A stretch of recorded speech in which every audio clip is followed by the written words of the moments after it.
This is Surrey County Cricket Club. Born in a tavern in 1845.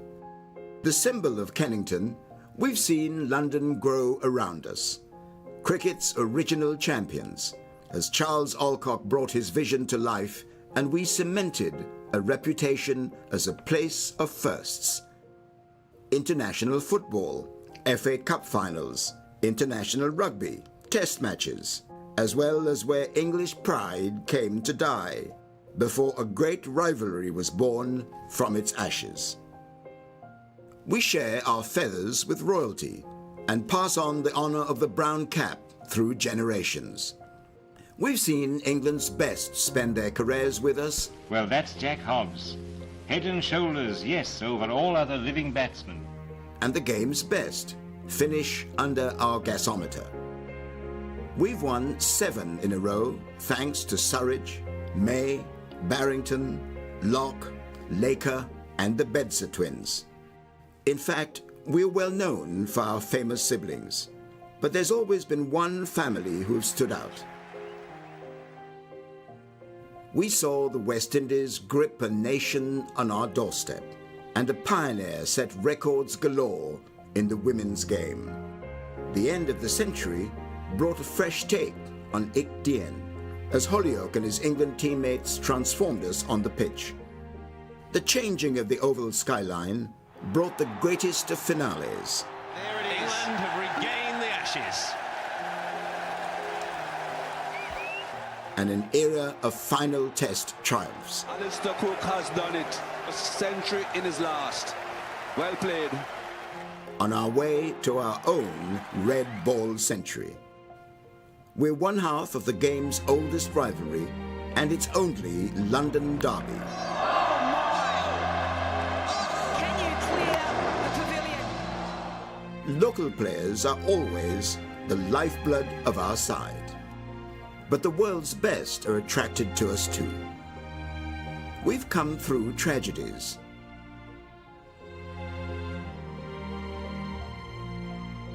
Now we're home to world champions and cricketers of the year. 175 years have passed. There's much more to come. This is Surrey County Cricket Club, heart of London, pride of the county, the grandest stage in world cricket.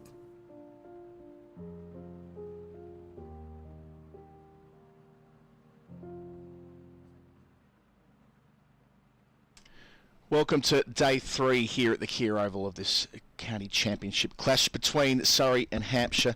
The scene out the window of our commentary box is what you're seeing right now. It's not especially nice. The rain has stopped here in South London, but it's pretty gloomy, and the news from the curator and the ground staff more widely is that we won't get on until at least lunch. So at least 2 hours delay here to our resumption on day 3. When we do get on, Hampshire will be 31 for 2 in their second innings. They conceded a 208 first innings lead to Surrey when Surrey were all out for 359 just after tea yesterday. Top scoring was Rory Burns with 113 and Jordan Clark with 106 not out from just 102 balls.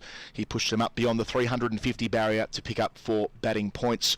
For Hampshire, Kyle Abbott picked up 4 for 104, a couple for Brad Wheel and 1 apiece to Muhammad Abbas, James Fuller and Liam Dawson. And in Hampshire's second innings, they lost Ali Orr and Fletcher Middleton in consecutive overs to Warl and Roach, respectively, the 2 wicket takers for Surrey. So when Hampshire get back on, they'll be trailing by 177, but that'll be at least a couple of hours. So for the time being, we can see there the ground inspection will be formally 12:30.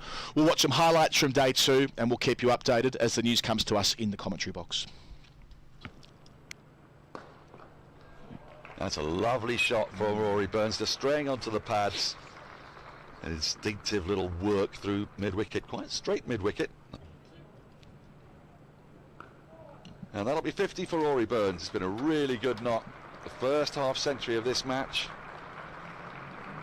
He's anchored this Surrey response. He's batted really, really well. He's not given a chance. A lot of players have played and missed a fair bit in these testing conditions.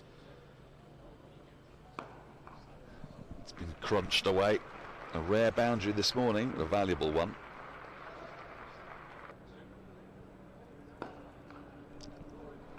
Beautifully driven. A little too full. And for the second time in the over, Burns setting these still underwater. That's nicely played by Roach. That's a clip off the pads. That runs away for 4. It's his first boundary, I think. Off his 86th ball. It was on the pads and it was full, but that was masterfully tucked away. It was a screamer. Well done. Thank you. That's a lovely drive from Burns. He does manage to thread it through the infield this time. It's a reinforced infield, but Burns, that's edged and that's gone.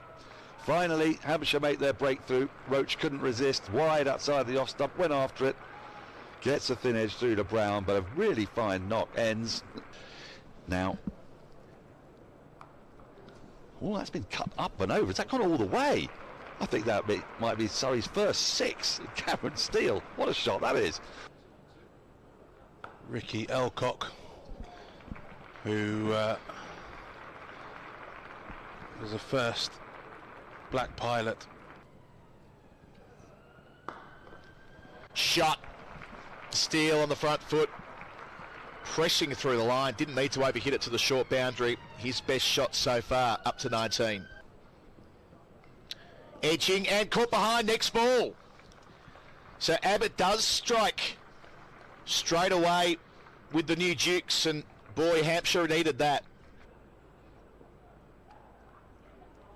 That'll be a boundary, squeezed out. Again, it was close to the stumps, but Clark watched it all the way down onto his blade. Nice control. Nick Happett here with another. Clark throws his hands at it, back-to-back boundaries. That is sped out to the short boundary. So 12 runs plus the wicket in the over. With administrators. Shot again. He started well here, Clark. That's his third boundary. He's managed to catch up with that very effectively, Jordan Clark. One-hander, and that's run away fine for 4. That will run away through the kit of pigeons and does just beat the man, Tom Prest. He's not had a good 10 minutes, having dropped that catch earlier.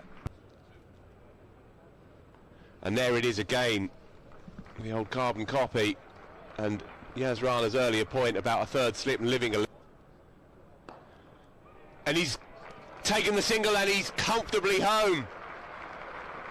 Rory Burns raises his bat, takes the helmet off, acknowledges his mates up there in the bedser stand and takes a bow. Got a good look at that. Hit so well that the man at deep square leg had no chance. He's given that everything, Clark. You can see when he swiveled back, he got a great look at it. That might be a consideration. With Clark throwing his hands at it like that. Not the most convincing square drive, one hand off the bat, but one man to beat. He was up, short boundary, 4 more. Lead up to 129 at the end of the over. 280 for 7. We're going to take a look at... Ooh. Thick edge, 4 more. Clark to 47.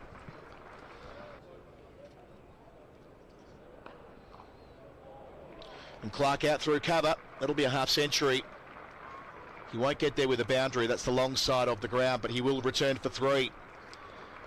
Clark at just about to run a ball throughout. Jordan Clark really taking the attack to Hampshire. Across the line. Goes all the way.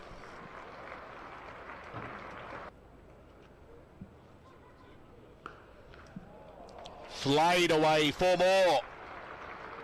Dawson trying to go well wide of the off stump in response. Beautiful shot. In the slot. The game has changed. Reversing. Where's it gone? Into the hands of the man at backward point. And that will be that for Rory Burns, but a fine innings. Atkinson's first ball. And he's knocked over. Stump out of the ground, middle stump out of the ground. There'll be no biffing from Surrey's number 10 today. Abbott gets a fourth, 3:17 for 9. This might end in a hurry. The lead's 166. And there you go, beautifully done. Daniel Warl, it's one of the shots of the day. He's just lent on that. Checked it through extra cover. Bonus point as well. He's climbed into that, and I reckon that's gone all the way. Yeah, 6 of the best. It was like he was waiting for it, hanging back. Driven hard, and beats the man, and that runs away for 4, straight down the ground. A signature shot. What a knock this is. 96 deliveries, 100 in a session here. The Keir Oval rises as one for the second time this afternoon. Now they've both dropped catches, and that will just... Comes back for 2. And I think he's gone, yeah, gone comfortably in the end. A good piece of work. I think it's Fletcher Middleton out there at deep square, and he recognised that Dan Warl. Opening the blade. That'll be his first runs. Won't get 4, not quite. Oh, you will. My apologies. There's a little misfield on the rope. Oh, shouts. Yep. Puts him on his feet. Sends him packing. Warl wins that one comprehensively. Alior, his troubled stay is complete. Edged and taken a second slip. Wickets in consecutive overs for the hosts. First it's Warl, now it's Roach. It's been so predictable over the last couple of years. They always strike with the new ball. Nicely driven. Full width.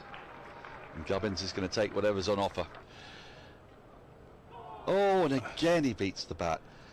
So in that over, sorry to interrupt, I think he beat the bat authentically 3 times. He turned Vince round once, and he played a false shot down into the ground to the second slip.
At long last, I can welcome you to day 3 at the Kia Oval. There's going to be 32 overs played.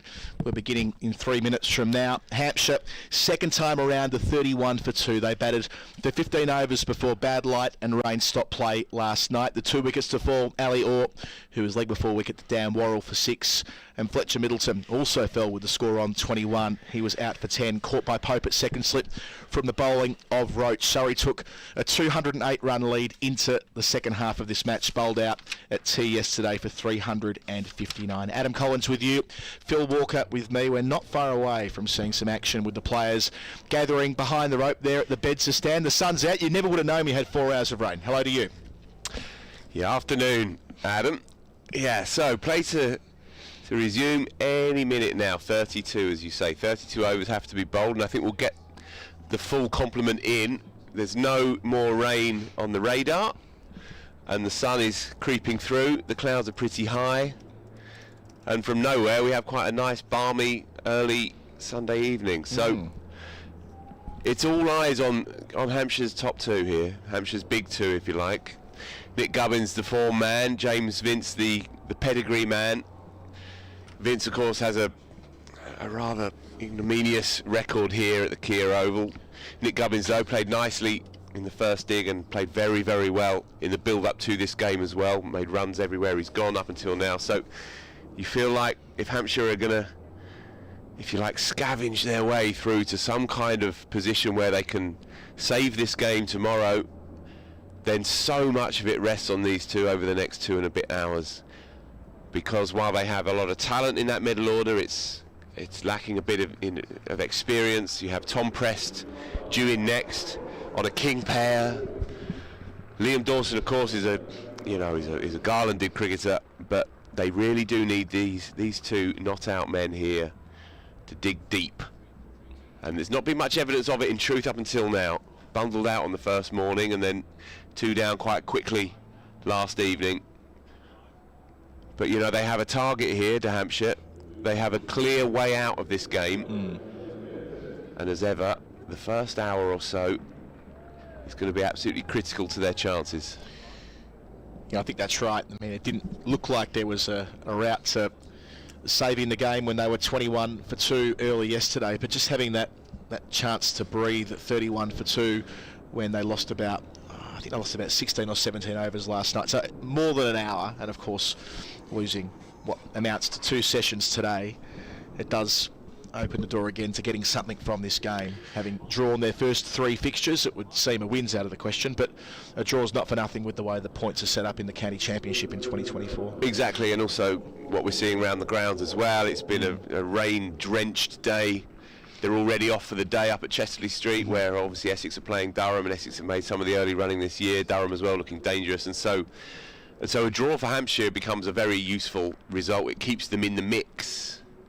And as you say, there is a way out for them here. They have to look at this scenario and see that they're trailing by 177, and there's 32 overs to be bowled this evening. And so if they can win this session and win it well, ride a bit of luck, they're going to be hostage to fortune a little bit out there, obviously, with Dan Warl, the champion, ready to go from our end as we look down at it, the J.M. Finn stand end, the old Vauxhall end.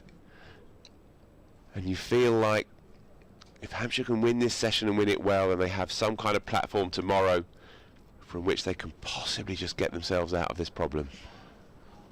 All right, day 3 begins. Warrell's got 3 slips and a short leg bowling to Gobbins. Doesn't catch up with it there, so it's a day or an afternoon for the jumpers. Every Surrey fielder apart from Ollie Pope at second slip and Jamie Smith, the wicketkeeper, jumper on. And yes, it's not bitterly cold, not as cold as it was yesterday. The weather has improved dramatically. It was pretty grim 3 hours ago when we thought, well, yes, maybe, possibly, but yeah, really, are we getting on? But as is so often the case here at the Kia Oval, once there was a break in the rain, they were able to get the covers off and do what they needed to do. Clean up the puddles, and away we are.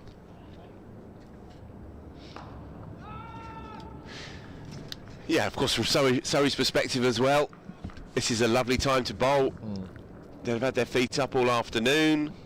they can really go hard in this session. They're not going to have to conserve any energy for later on this afternoon, because this is it now. This is here and now for them, and they'll be thinking, right, we get rid of the big two here, then we're right into the mix, and they may even be thinking about trying to finish it tonight. We can obviously call for the extra half hour if push came to shove later on.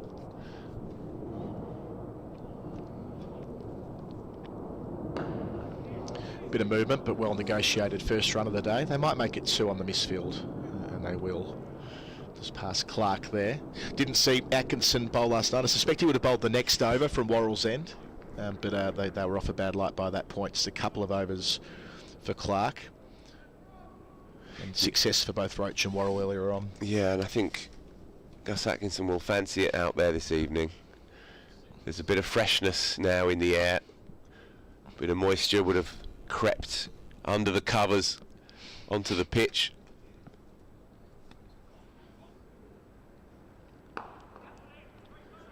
But of course, Adam, as we say so often, the beauty of this seam attack is that they cover all 4 points of the compass, don't they? You know, they all offer something distinct and they complement each other.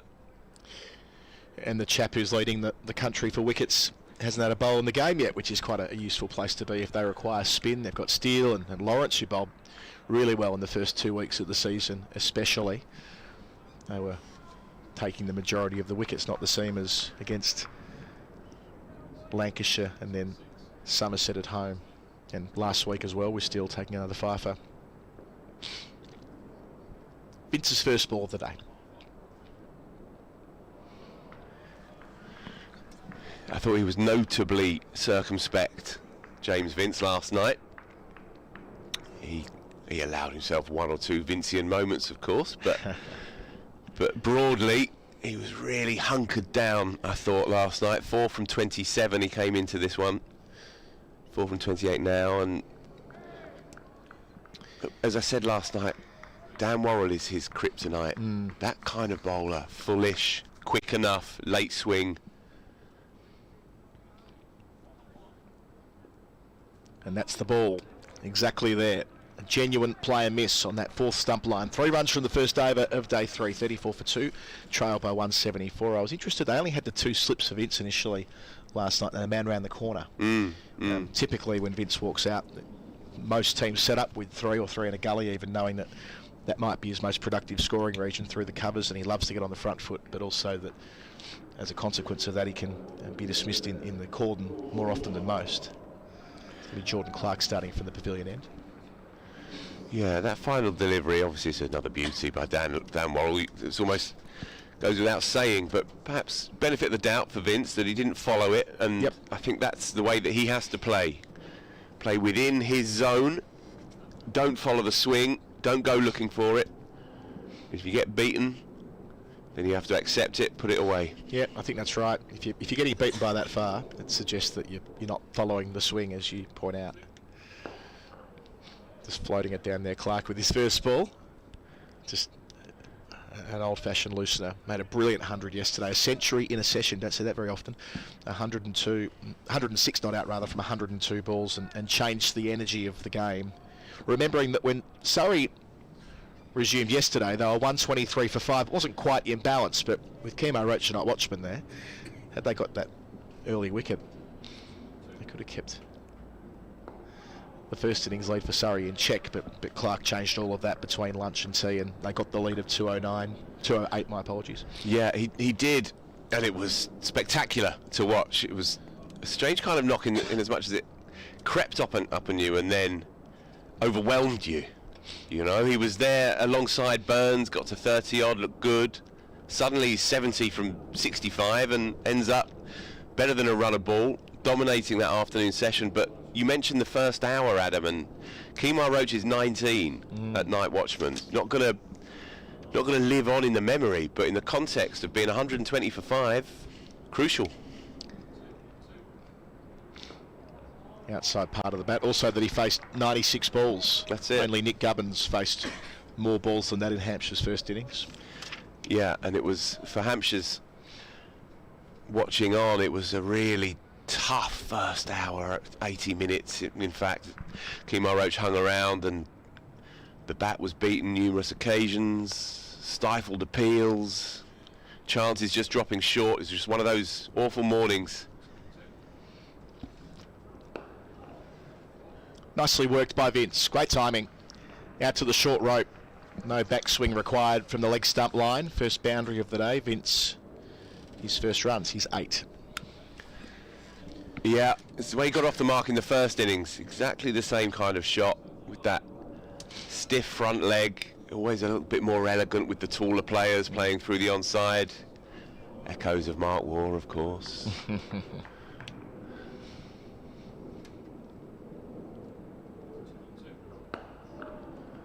And that's not bad. I like that. Playing with the inside part of the bat.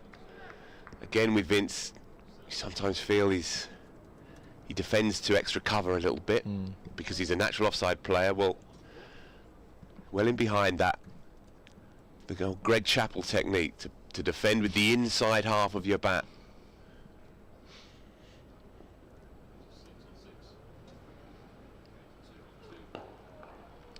Right under his eyes to finish and places it into the gap at cover. Good batting from Vince.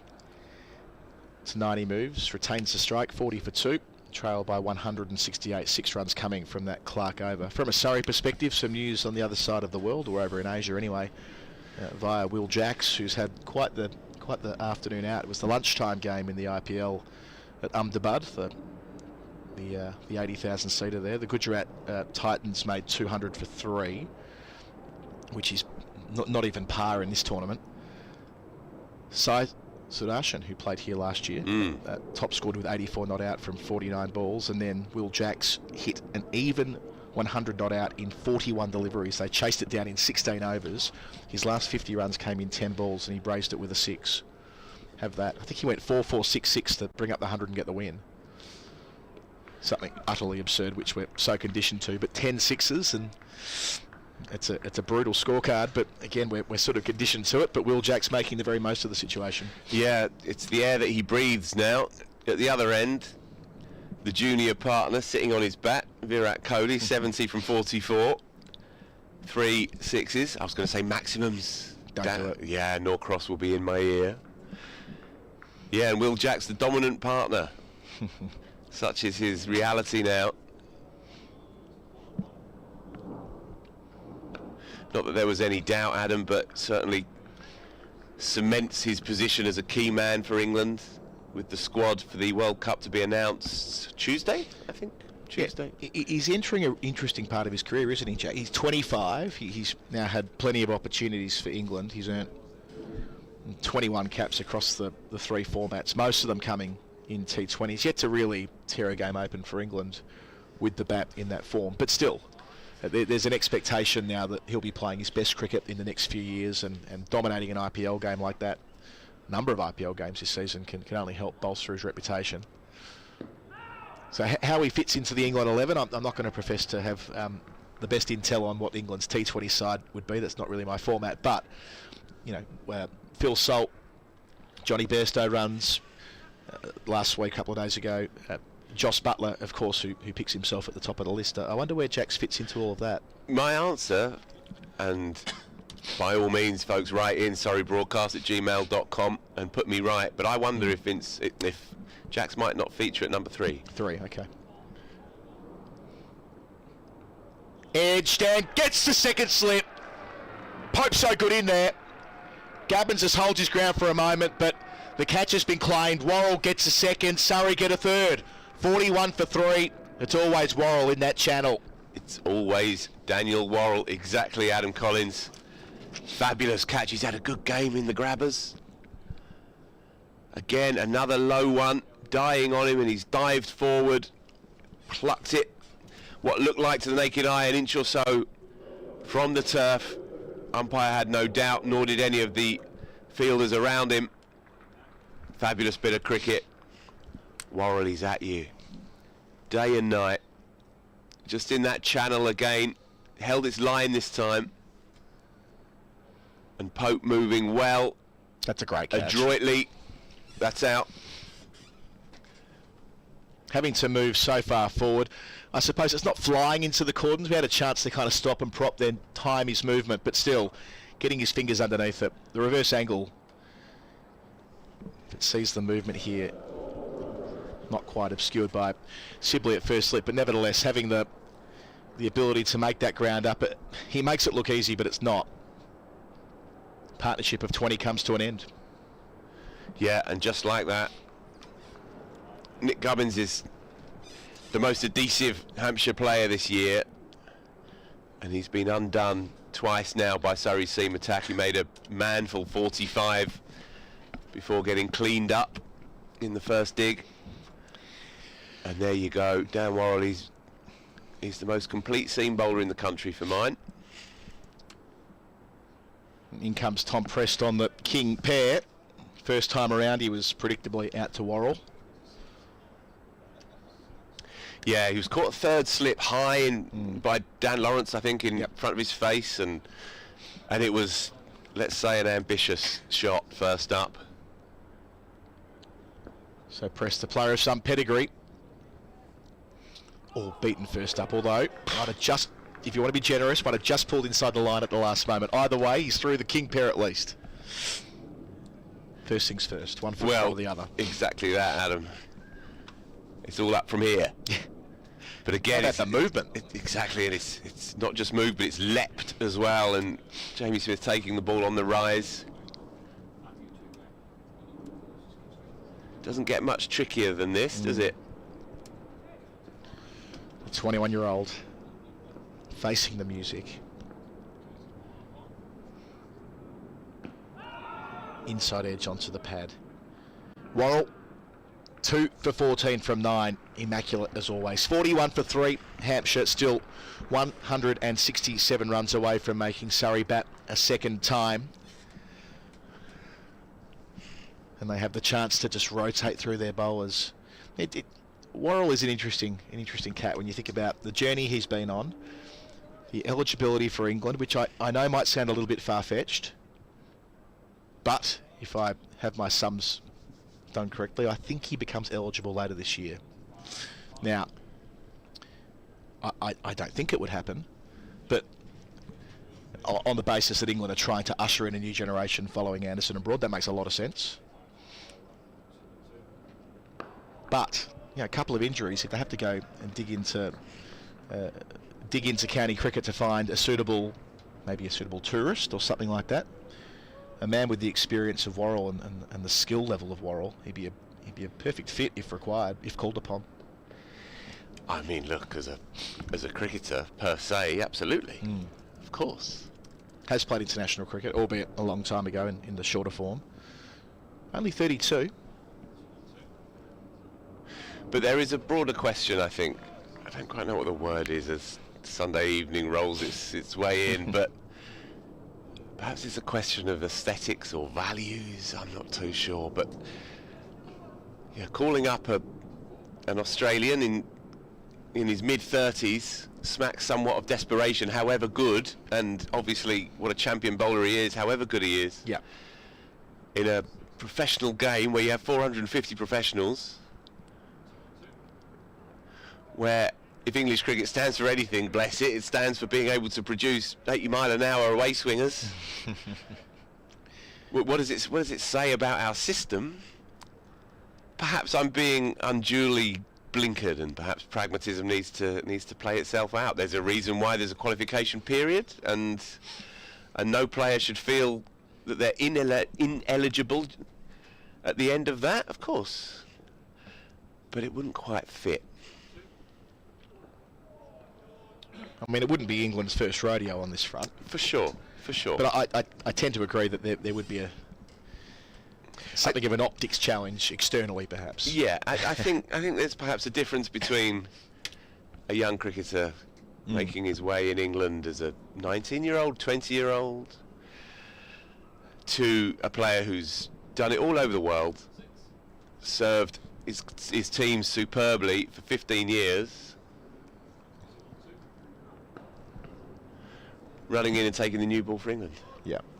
I mean, again, I think it's most unlikely, but you just go back through what he's achieved since arriving here at the Kia Oval. He has been superb, and he is playing in the best team in the country.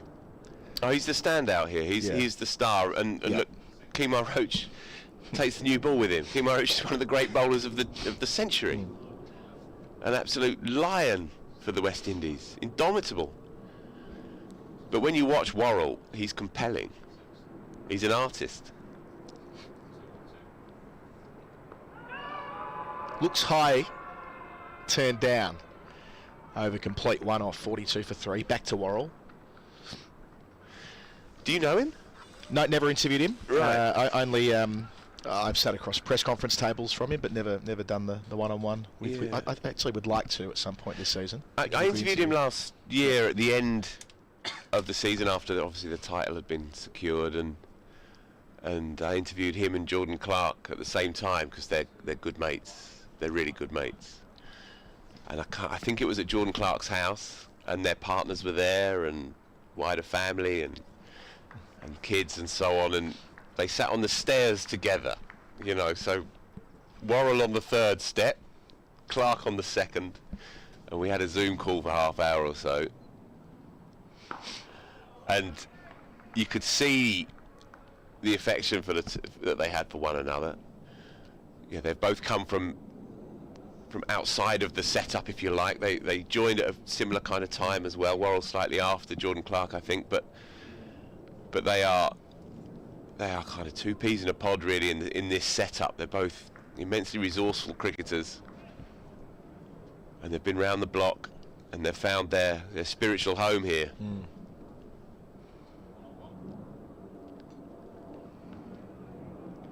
I thought it was quite instructive when Warl was capped last year. He put up quite an emotional LinkedIn post. Not that that's my platform, it was sent to me, but it was kind of the spirit of it was that he was valuing this opportunity above everything else that he's achieved in cricket. So grateful to the club for giving him the chance to come here as effectively a passport player. And that's putting Surrey in a great position, by the way. They don't have to give much away when he's got access to the British passport to start with, so he wasn't an overseas per se, but still that's a spot that could be otherwise occupied by a younger developing bowler. Short here, ineffective. Yeah, but again, if we're talking in the round about, say, Alex Stewart's legacy as we move through the summer, and it'll be a conversation we'll naturally return to, the homegrown players that come up through the academy, well, those individuals and those stories, they all speak for themselves. But it's the recruitment where the real master strokes take place. Cameron Steele, who had that on their bingo card? Yeah. Dan Warl was doing good stuff for Gloucester.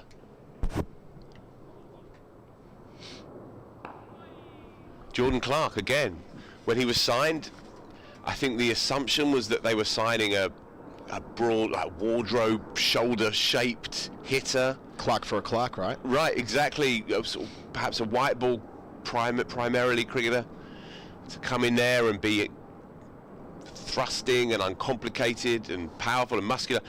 Well, he's just a very intelligent, well-rounded, red ball-centric cricketer. And Stewart and his scouts, they just see it. They see it with such clarity. Hasn't quite got to write this over as yet, Warl. Yeah, but you say that. But if this was a bowl out and he had to hit off stump, of course, yeah. Then I think he would. I think he knows who's down there at the other end. He's playing the game. I think so. So he's given them the tempters through the over. There's been a short ball in there, a couple wide of the off stump. Last opportunity in the over. See, James Vince cannot resist that boundary for long. Will he give him the chance?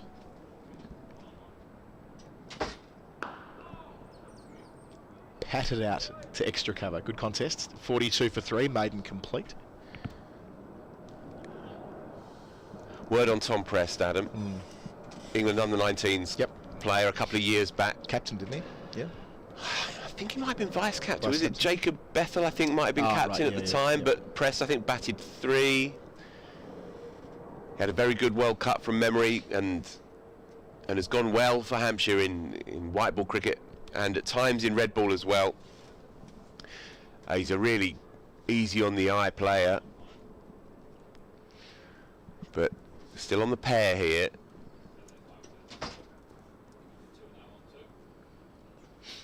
Plays inside the line. He had a good start to the season, made 85 and 45 not out against Lancashire.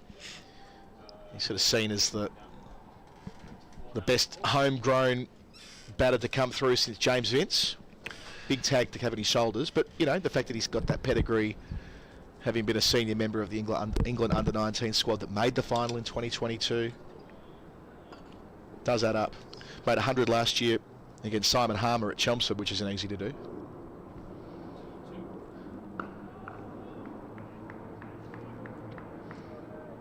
Yeah, they're very excited about him down there in Southampton. Got the better of a battle with Lyon at Lancashire as well, by reports that it takes a bit. Gets the best pure off spinner in the world to come out with the points. Different kind of challenge here though.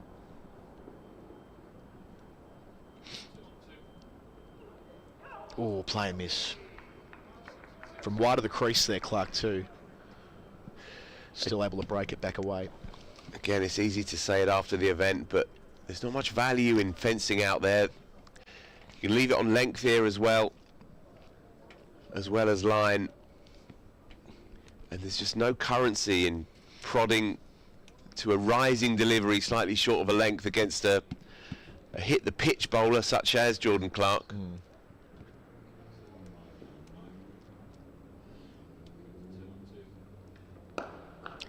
Good response. Off the mark, off the pair, with a lovely off drive down towards the rope. It'll reach it.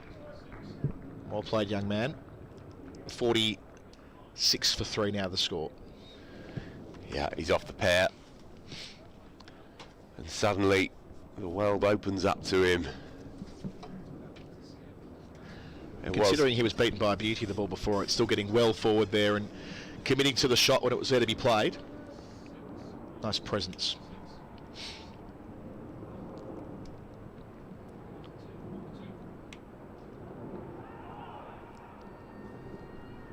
Ambitious from the cordon.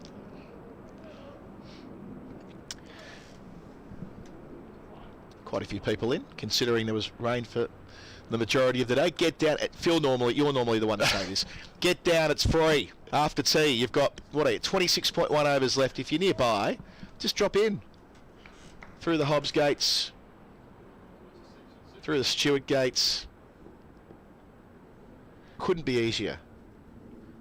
You'll be welcome with a smile. Oh, inside part of the bat to finish. Keeps the strike pressed. 5 runs from the over, 47 for 3. They trail by 161. Let's take a look at the 3 wickets to fall so far in Hampshire's second innings. The first 2 of those were last night. They both fell with the score on 21. Alior maybe a snifter unlucky there. Warl had it hooping. It looked out. It was given out, but only just. And then Roach, only 5 balls later, conventional into the waiting hands of Pope at second slip. Middleton gone for 10. So 21 for none became 21 for 2. And then this afternoon, after the delayed start, a partnership of 20 was broken when Warl found the edge of Gobbins as well, out for 10.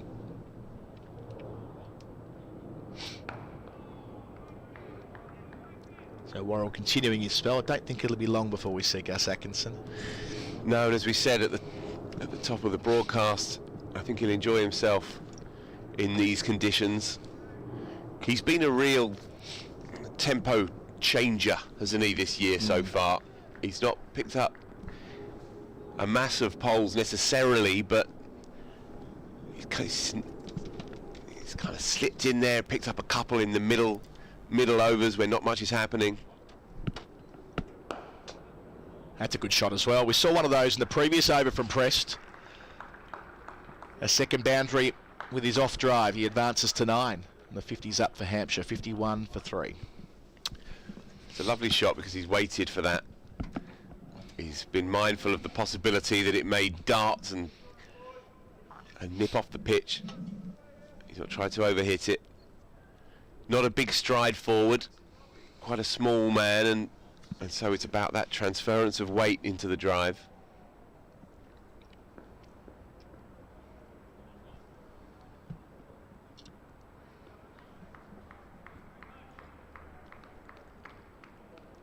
Feels like Warl's just bowling a little bit within himself as well here, not pushing up towards the mid to high 70s, which tends to be his standard, more in the, according to the radar at least, mid 60s now, but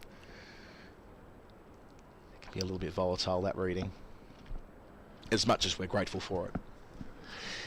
Yeah, I mean, Jamie Smith standing still 15 yards back, and it's hitting his gloves on the full.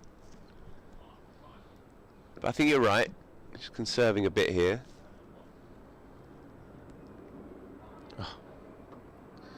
Lovely stuff again. Interesting that next week is the week off, Phil. Yeah. For a lot of the teams. I think we've got 2 games in Division 1, 1 in Division 2, something like that. I would have thought that this week would have been the logical week to have spelled a few teams and then next week have them all out there on a bank holiday weekend. Or am I missing something? No, you're being far too commonsensical there.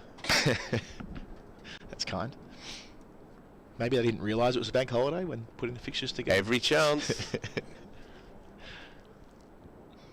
I mean, it only happens the first Monday in May every year for the last 100. Bit stiff there, I think, on poor old Jamie Smith. That's been given as buys. That's way down the leg side. He had no chance of reaching that with his left hand. Might get a second look at it here. Sometimes feel like the default from umpires is to call these buys. We see it at test level with bounces all the time. I mean, if that's not a wide, what is? Well, precisely. I'm not so bothered about the wide of off stump, because you can always just about get a toe ender on it, but that is pretty much impossible to hit. Yeah. That's fine as a dot ball, but the one before it maybe not quite so much. So 8 runs from the over, 55 for 3. I think that'll be it for Warl for the time being, with Vince 11 pressed on 9. They trail by 153. I find this infuriating when watching Test cricket, where these days plan B, it used to be sort of plan D, go to the bumper assault. We were covering the Ashes together last year, Phil, on radio. Yeah, it's basically plan B is 5 man back, a fly slip, deep backward point, or a third man perhaps, 3 out on the leg side and maybe a leg gully, and bouncer wars begin. And how many of those get signalled wide? Very, very few. And a lot of them are unhittable. We saw with England in a test, they lost by 1 run last year, where the penultimate ball of the game was one of those bounces that sailed about 2 feet over Anderson's head. Yeah. It was given as a dot. It's clearly a wide, but I think it's more the culture of just allowing bounces to be given as dots. But you touch on a good point, that it effectively normalises negative tactics, and it allows teams to really stretch the line, the bounds of what's considered to be a wide ball, and it can be too much in the favour of the fielding side as a consequence. I mean, there are ways that you can keep batters in their crease, because umpires are a little bit too lax to say, okay, well, that's clearly unhittable, so you've got to go and bowl it again. And you're seeing very much when you have an established player batting with a number 10 or a number 11, and we have that slightly unsettling period of the game, and it become very regimented and prescriptive. Umpires, they do need to knuckle down on it a bit more. Let's hit the pad on the way down the fine leg. Yeah, I'm not being prudish about the bouncer war stuff, by the way. I mean, it's within the laws of the game. Go for it. So long as there's no more than 2 above shoulder height, that's fair game, and that's fine. It's not pretty, but it's fine. But I think that if you're going to try and implement that plan, the onus is on the fielding team to make sure that you are disciplined with the way that you bowl it, and having balls sailing over the helmet, and indeed having more than 2 above shoulder height. It's very rare you see an umpire give a no ball for a 3rd above shoulder height. They're so reluctant to do it.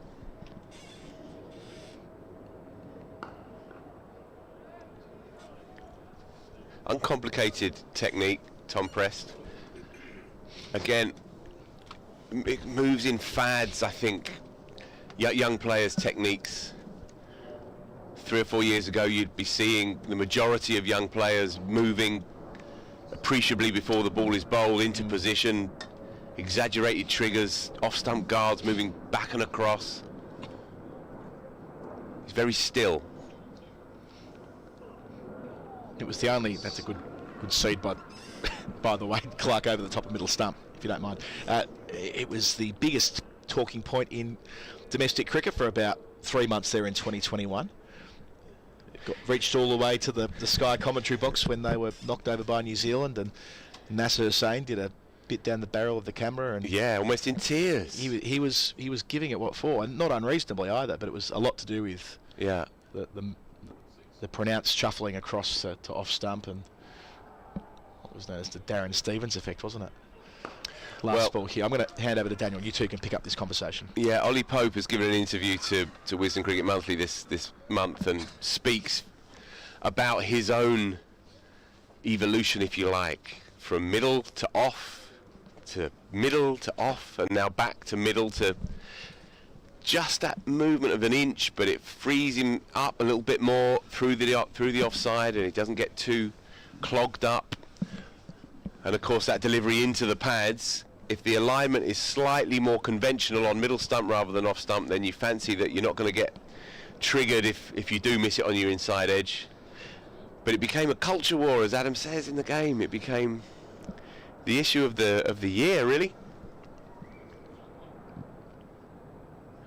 And I remember Nasser Hussain at the end of a test match after England had fallen over in a heap with some idiosyncratic techniques exposed, and Nasser saying, with good reason, whatever happened to orthodoxy.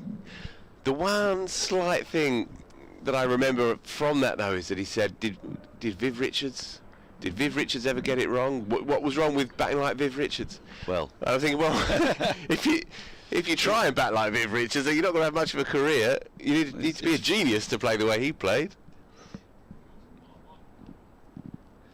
Well, but the point stood, of course, outside off stump and hitting them over deep mid wicket. Yeah, so, yes, indeed. One doesn't want to encourage that sort of play. One wouldn't have thought. I remember it well because I was in BT Towers for the Ashes, and there were a number of former England players in the box. There was Mark Rambrickow, Steve Harmison, Mark Butcher, and the sheer bewilderment at this sort of move ever further across beyond off stump. And I think what was bothering them actually was that players were getting onto off stump and beyond, but then still playing at the ball outside the off stump. And so they'd thought that the reason for being on off stump was so you could judge your leave. But that wasn't happening. People were getting out that way, and then they were getting bowled behind their legs as well. Yes. And also there are a few things in my experience as right, as a retired cricketer. Worked with many of them, and yeah, they can be quite dogmatic about how things ought to be. I think that's fair.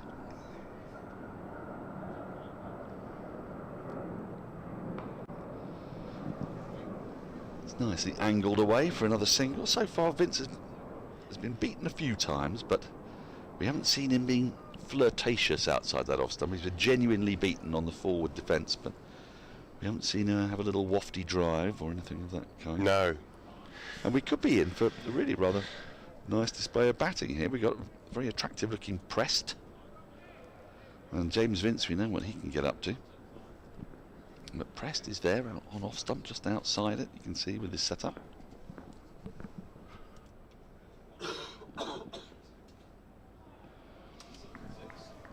I tell you, it's a sickly place today, the Oval. Yeah, I do apologise, no, Daniel. You can't be blamed for these things. You and Colo wandering around, it's like in Tarfa Hospital in the First World War. It's not, folks, just for the record. But yeah, you know, we're pros. You know, we've hung around here all afternoon. And I'm lemsipped up.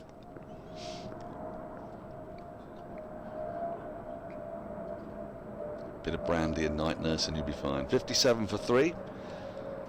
End of the over. 23 remain today. I don't know if you've been through the arcane procedures whereby we may end up with more than 23 overs. If you haven't, I will do it for you. Do it. We touched on it, but very briefly. So we understand that entirely counterintuitively, if Hampshire are 8 wickets down, a further 15 minutes can be added. But if Hampshire had 9 wickets down, a half hour can be added. The fielding side has to ask, but it's mandatory. It's mandatory if 9 are down. There's a mandatory half an hour. None of this really makes sense. And so what happens if you take the 9th wicket inside that 15 minutes? I'm glad you asked that question, because that's the first question that came to my mind. And did you get an answer? It sent John Surtees into a complete tailspin. And I don't say as I blame him, because... Ooh, a little edge there, but lands short of second slip. It's not the question he wanted to hear. I mean, I don't know. There are two ways it could go then, isn't it? It could start the mandatory half hour, so you could take a wicket 14 minutes into the 15-minute extra 15 minutes, and then that kick-start an extra half hour, so you could end up with an extra 44 minutes. Or the sensible thing to do would be to say, right, you've had 14 minutes of the extra half hour, there's 16 minutes left. But, ooh, slower ball looping in there. Looking to deceive Vince, but Vince was equal to it. But you just don't know. You can't know. The only people who do know are the scorers, and they're very good here. Marvellous Debbie scoring for us here at Surrey. You can follow her on Twitter.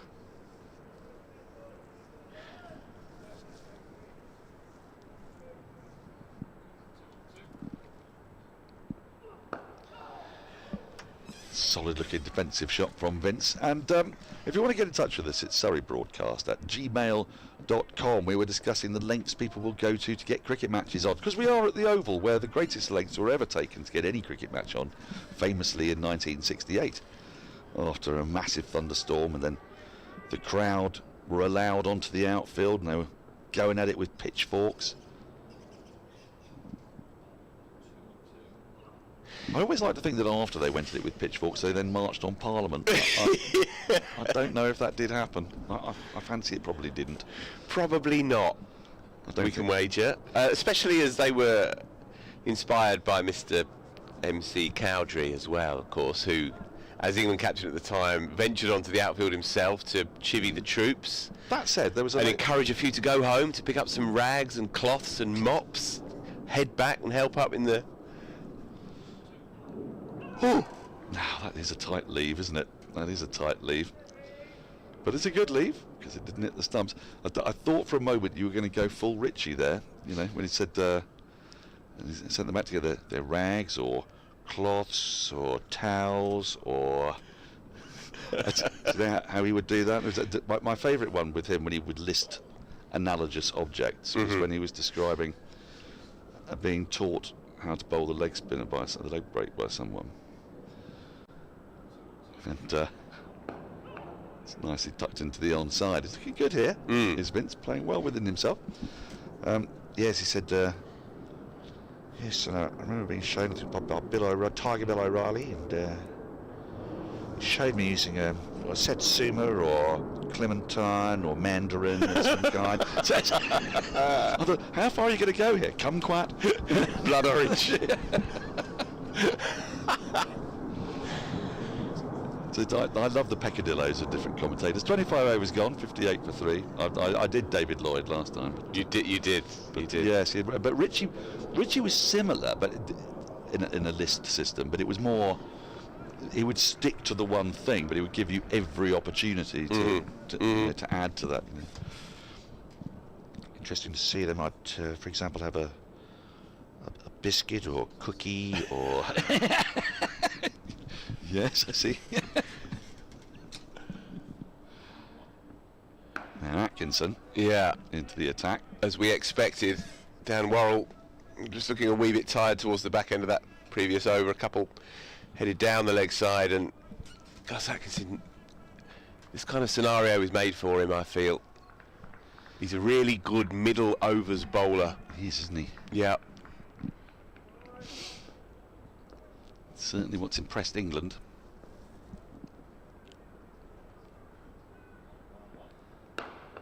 And that is a sumptuous shot, but it will only bring in the one run as the pigeons fly. Skipper Burns doing the fielding. I think against Atkinson you will see Vince be a bit more expansive. Warrell's booming away swinger. Vince managed to leave it alone more often than not this afternoon, but I think against Atkinson more up and down, I think Vince will be looking to get on the front dog. And if you want to get in touch with us about what lengths you have gone to get a cricket match, played. We saw at Perth back in 2017 desperate attempts to dry the pitch because there'd been a rare storm in Perth and water got under the covers. Colo's very good on why water gets under the covers in Australia. It's because he contends, as a general rule, rain in Australia tends to come in on very brisk winds and so gets underneath by whipping the covers up. Whereas in England, our rain tends to come in on slow-moving fronts and therefore comes more vertically. That's a very persuasive theory. It is, isn't it? And it's great that no stone is unturned. Yeah, for sure. Even the direction of rain. No conversation too niche round here. No. Yeah, I was at the Gabba and it was horizontal rain, and suddenly an hour or so later they were playing cricket. It was incredible. Bounce up. But yes, they brought out the hairdryers for that. They got down on the hands and knees and they went after a particular damp patch on a length outside the off stump. Shane Warne and Michael Clark were in the commentary box and they were marching up and down, said there's going to be no play, so they can't play in this, it's outrageous. It was the last day of the game. And miraculously, Trevor Bayliss went informed by the umpires who were thinking of going out. Oh, that's fine, whatever. First ball hit the length, bowled Johnny Bairstow, went under his bat. Oh, he's gone after that. There was a little bit of shape as well. So pressed there, no movement of the feet at all, just threw his hands at it, but survives 59 for 3, 26 overs gone. I mean, you must have been in, a really important situation. I see a match situation here where, I don't know, you play in Essex, don't you? Who do you play for? Well, I played for Gidea Park and Romford. So who are your biggest? Well, enemies? Ilford, of course. Ilford, got to be Ilford, yeah. Back in the day. So you got a grudge match against Ilford. Yeah. Right. You started the game well. The rain's come. You're not going to let them from Ilford get away with this. They've come to your manor. You're going to show them. Well, you're forgetting one key point, that even at recreational level, no cricketer likes playing cricket as much as not playing cricket. Yeah, that's true. Yeah. You didn't take your day off to play cricket. Exactly. That's not what you're there for. We are strange individuals, but yeah. I know exactly what you mean. Yeah, and at the risk of tearing the curtain down on this all, this applies as high up as you go. Oh, I agree with you. There are seldom greater feelings in life than turning up for a league game and discovering that it's so wet, there's no chance of play. You can all just troop into the bar. I remember when I was living in Bethnal Green in East London and I was playing for Gidea Park and, in the first team and all of that, and I went out for a coffee that morning with my girlfriend at the time and we got the call through and I remember running down Bethnal Green Road. It's off, love! It's off! All left again. I know, it's absolutely insane. But some of you might be a little bit more, diligent in your approach to cricket. Let us know. Let us know what you have done. Have you brought out? I don't know what you might use. It could be hair dryers, could be towels, could be rags of some kind. What about that? Could be chamois leathers. What about the contraption that chaps have when they get rid of leaves? Oh yeah, leaf blower. Leaf blower machine. Yeah. That'd be a good one. You aren't well, are you? No, You're not at all. One of the most articulate men I know. Sorry. And you go, what's the contraption that people use to get rid of leaves? I can't. I can't breathe here, Daniel. Truth be told, It's making it a bit dramatic. or think. I can't breathe. Don't worry about him, folks. He's okay. He can breathe. It's only day 3. Yeah. A whole other day to go. Yeah, hopefully.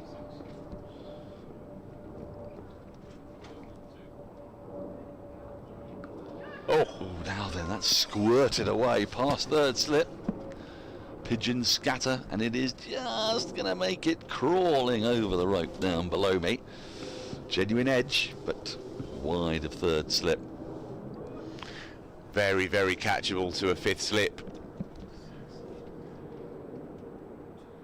Again, it's not brilliantly played by Tom Press because he's pushing at it for very little gain against Jordan Clark, who is going to be hitting the splice because of his height and bounce. You want to be playing that with very soft hands.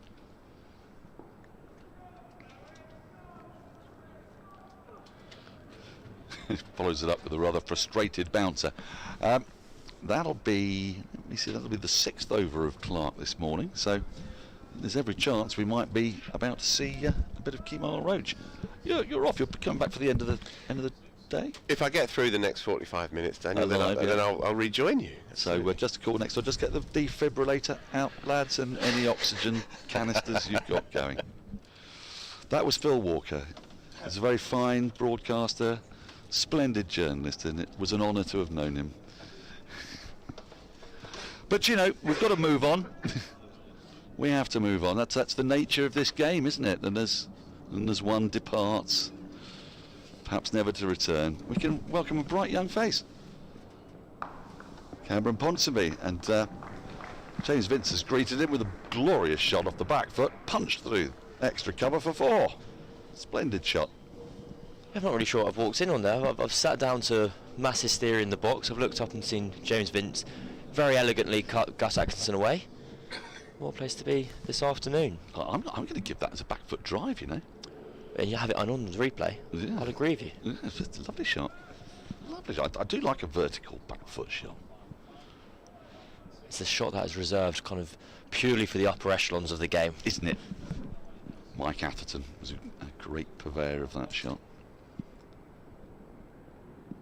Oh, he plays at that. Now, slips were interested. Atkinson was not. You might have heard something, but the umpire is unmoved. One of the rare occasions that Vince has had a slightly more flirtatious prod at one outside the off stump. He has been beaten a couple of times, but as I said earlier, it's mostly been genuinely beaten by a ball that snaked past his defensive press.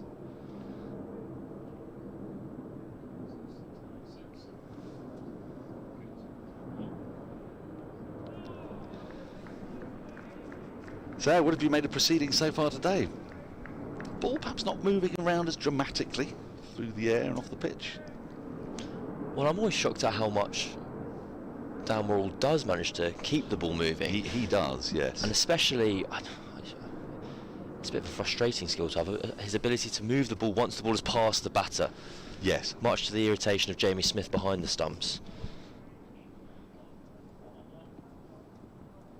Worst ground in the world for that. Oh, no ball signalled there. So 2 more to the total. Worst ground, that might be Lord's, I think, for the after it leaves the batter swing. Horrible place to keep, according to keepers. Well, I've always found it very interesting when you hear wicket keepers, and it stretches into football, this goalkeeper's talking about the wobble phenomenon, where the ball just kind of takes a mind of its own, and it's meant to be a particular problem in England. Is that right?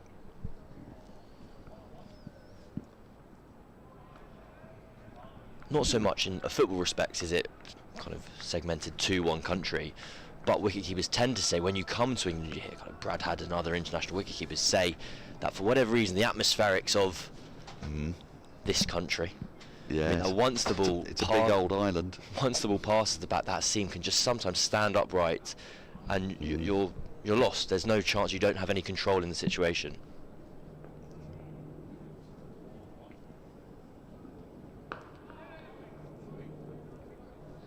Still looking for the singles where possible, because the deficit, though chunky, you can certainly envisage a time probably before lunch tomorrow where that deficit could be overhauled as Hampshire look to get something out of this game.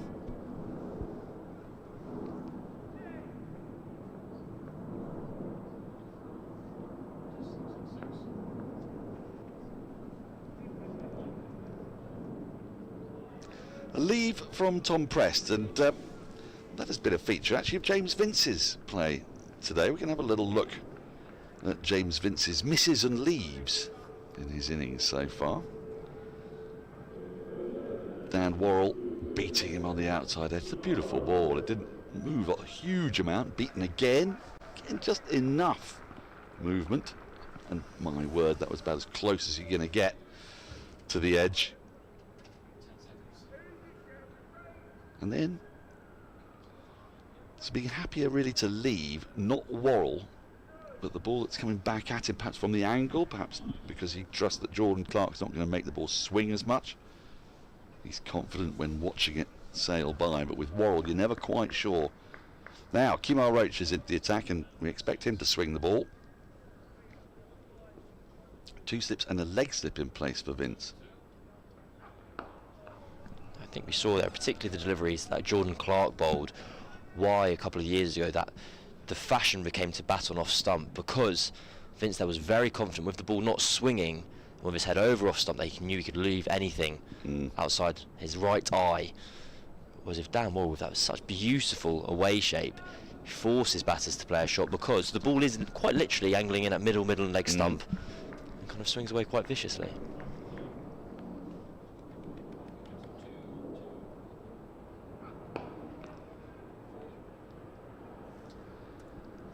Will tuck into the onside, or being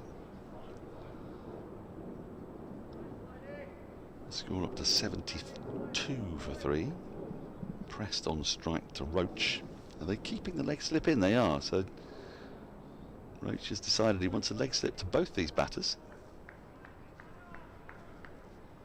No third slip. Slight adjustment in the field for Prest. We're getting a backward point. Who's moved from extra cover to backward point. Oh my word.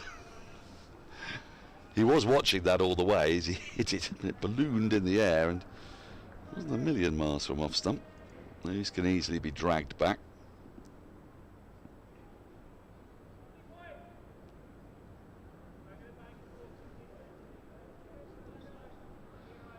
I saw a weird one of those in the Ashes this year, didn't we, at Edgbaston? Harry Brook off, was it Nathan Lyon?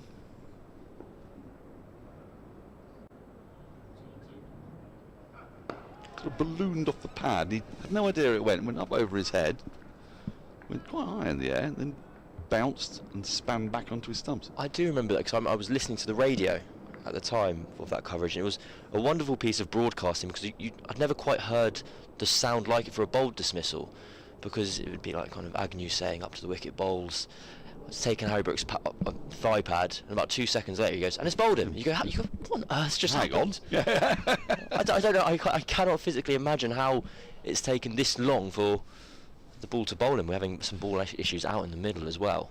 Yep, and take a little look at that. I think it's Wharf putting it through his, what are they called? Calipers? What are they? What do we call the ball gauge? Is it the ball gauge? The ball gauge sounds like a fantastic word for it. Ball gauge, yeah. Rory Burns didn't seem particularly convinced with the umpire's assessment that it remained a round object. Well, it doesn't have to be round, does it? Weirdly, what the ball's got to do is go through one hole and not go through the other. Yes, I think it would help if it was round. It'd be preferable. It would be preferable, but I don't think that the primary concern or the sort of sanctioning factor for the ball is its perfect spiralic. I'm trying to invent a completely ridiculous word. Spiricularness. You know what I mean. I always know what you mean, Daniel. So I think it can be moderately ovoid, 72 for 3 at the end of the over. I don't think they'd like it to be a complete oblate sphere, which is who would the shape of the Earth, of course. Is it now? Yes, it's not a perfect circle, which is why. Would the Earth fit through Alex Wolf's ball gauge? I think if we scaled it up. If you scaled it up, lovely. Yeah. You're going to love this. I'm excited. So the earliest sunset in the northern hemisphere, yes, is around about sort of 10th, 11th, 12th of December. Yet the shortest day, or should I say least amount of sunlight, because all days are 24 hours, is around about 21st of December. And this is because we're an oblate sphere, so you don't just like gain and lose uniformly. So let's say you gain 2 minutes, you don't necessarily gain 1 minute at the end of the day and 1 minute at the start of the day. So if you look at time that you lose, or the sunset coming in, you see that the sunset keeps coming in more quickly than the sunrise comes in, and then it stops, and then the sunrise gets later and later, but the sunset time just increases out a little bit.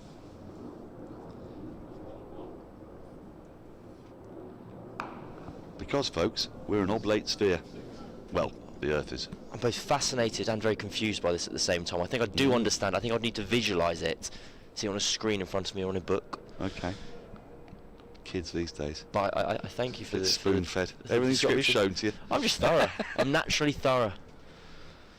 Yeah. So how long would that day be if it's the earliest sunrise, and where would it be happening in the world? Do you mean the earliest? Oh, now then, what's that taken? That's just come off Vince's shoulder, I think. Hostile ball. He was trying to get underneath it, and he's taken quite a whack, not far from the collarbone there. This is exactly why England are such fans of Atkinson, to be able to produce short deliveries like this. Ouch. Oof. It's taken part of James. I'm guessing it hasn't taken him in the grill, although having said that, we're now looking like we're having a Hampshire physio come out to tend to the captain. It's just stayed lower on Vince than he was expecting. When Atkinson first really started playing for Surrey, he got a number of comparisons to Jofra Archer in his kind of action, kind of sedate run up and then quick arm action. And one of the reasons Archer's short ball is so difficult to pick up is because of that kind of, I'm using the same phrase here, quick arm action. It's not really, you're not able to preempt when his short ball's coming as much. See here, it is a very short delivery. It just hasn't got up anywhere near as much as Vince has expected. That's quite close to the collarbone, isn't it? In the collarbone, correct. Yeah, that will be sore. So he's now going to be attended to. Whether they'll spray him or not, we shall see.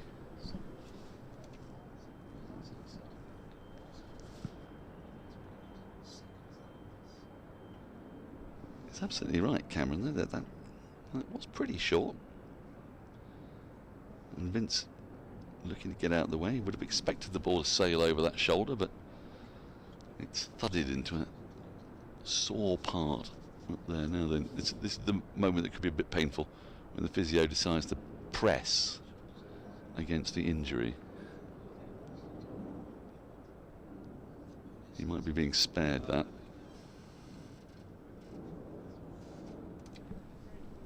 I've just been learning. What's that then? About the earliest sunset? Andrew Samson's been showing me sunrise and sunset times. Yes. And any questions I can answer. Yeah, time and date is the website to go to. It's a great one. I've had wonderful times just checking out the sunset and sunrise times in Reykjavik.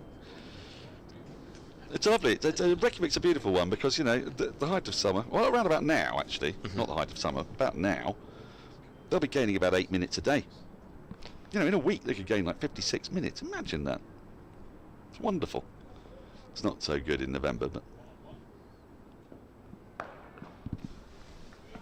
it's cut away nicely. But some good fielding there by Ryan Patel on the covers. To dive away to his left. There is a bit of cover for him down at deep backward point. I'm not entirely surprised that Atkinson went for the short ball again. Vince was very gingerly kind of rotating his shoulder. I think he knew what the game was as well. He knew that there was a chance it was going to be aimed at that shoulder once more, and he was able to cut the ball away for a single.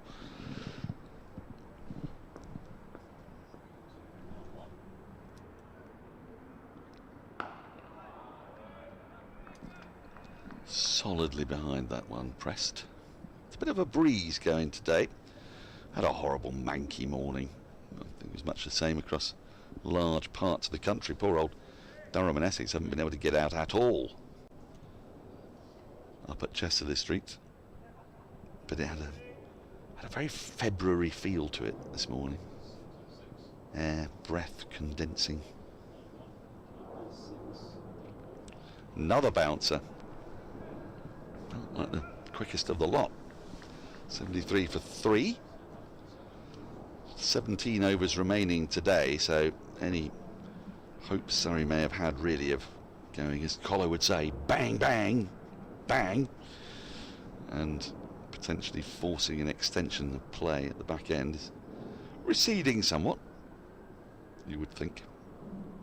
I think they'll still be pretty, good. Very happy with their current position in the match, so they're well ahead of the game. Oh yeah, Yep, they'll be happy enough with the match situation. And with Atkinson bowling, looking like he's going towards a short ball plan now, with that ball just a tiny bit older. Roach targeting the stumps, as we can see with the field, a leg slip, deep back square leg and 2 more on the leg side. That's a super shot. Won't bring him any runs, but so solid. It's the sort of shot that could demoralise a bowler, really. You put in all that effort, you run in, looking for some swing, and it comes right out of the middle of the bat. No risk. It's the certainty of defence that kind of demoralises Yes. more than the kind of flair of attacking stroke play. Yeah, well, I come from an era where that was how we used to demoralise bowlers, and not with anything so flashy as a boundary. No, the solid forward defence is what you wanted to do. It is one of my favourite cliched club cricket calls, when an opening batter plays a wonderful cover drive through the offside and all the fielders say, we don't mind that. Don't mind that. Well, you probably should. It's always literally the point to prevent that from happening. You make a strong point. Yeah. 100 balls remain in the day.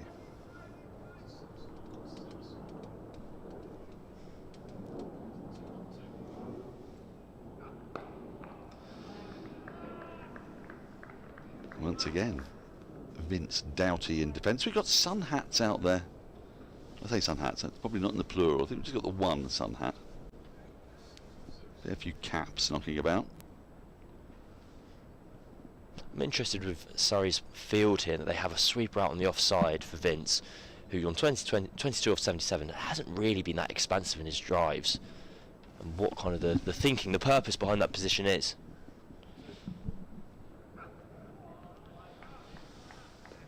Now it could Well, he's a kind of a threat through the offside, isn't he? He I absolutely suppose, is a threat through the But you sort offside. of want him to be driving, don't you?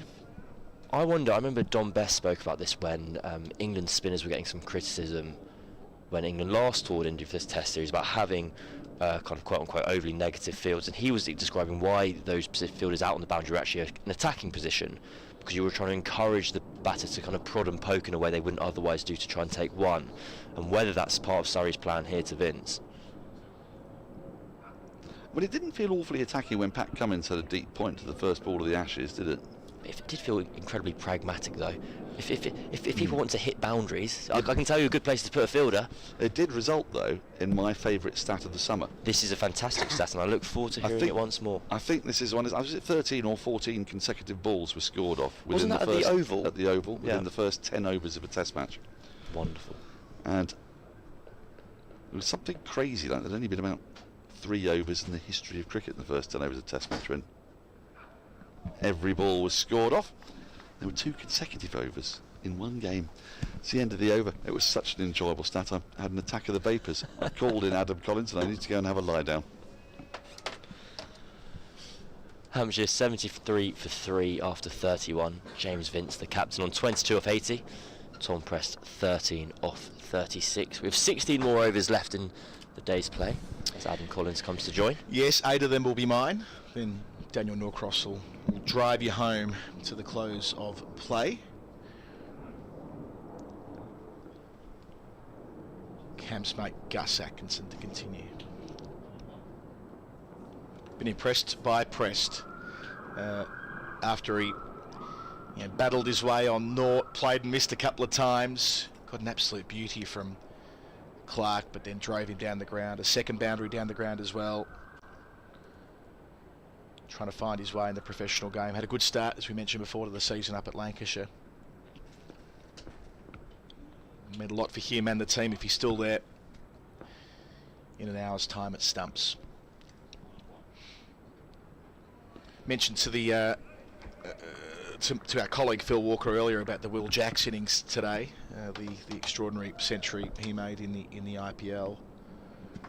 It does feel like there is a shift happening before our very eyes in that tournament, in that format, which you're better versed in than I am. But it feels now like to win a T20 game, if you don't get a 2 in front of your score, you're not even in the hunt. And it seems like that's crept up on us quite quickly. Would that be reasonable? No, I'm really glad you've mentioned that, because I've been wondering this myself about whether cricket has inadvertently had its kind of 4-minute mile moments where the back of potential, the back of what is potential for team scoring has just changed, it's shifted, and there's obviously the caveats of the IPL has this impact sub rule, so teams are able to go harder for longer because they know they have that safety net, and also the wickets by all accounts have been phenomenal to bat on.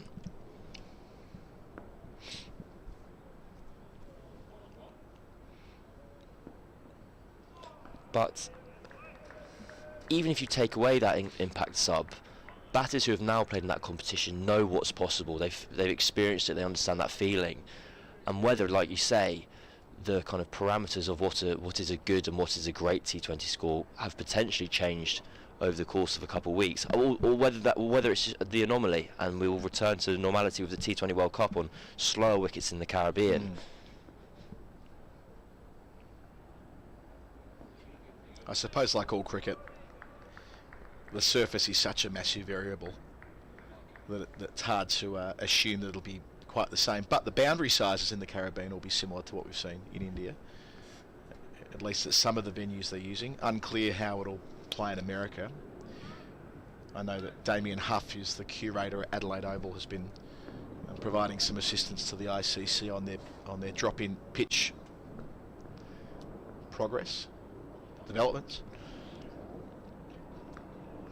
And that is absolutely in kind of cricket's power to kind of tweak the game dynamics of the sport. If they feel that the balance is going too far in one direction, it's obviously a very simple change, is if there is more space on the outfield, you can make the boundaries bigger. And although the ball is regularly going into the crowd, you're more confident to hit the crowd if you know you only have to hit it 65 metres in the first place. Atkinson completed a maiden over there. Still 73 for 3 after 32. Yes, it's going to be a really interesting tournament to see whether any of the teams do try and meet the standard that's been set at the IPL.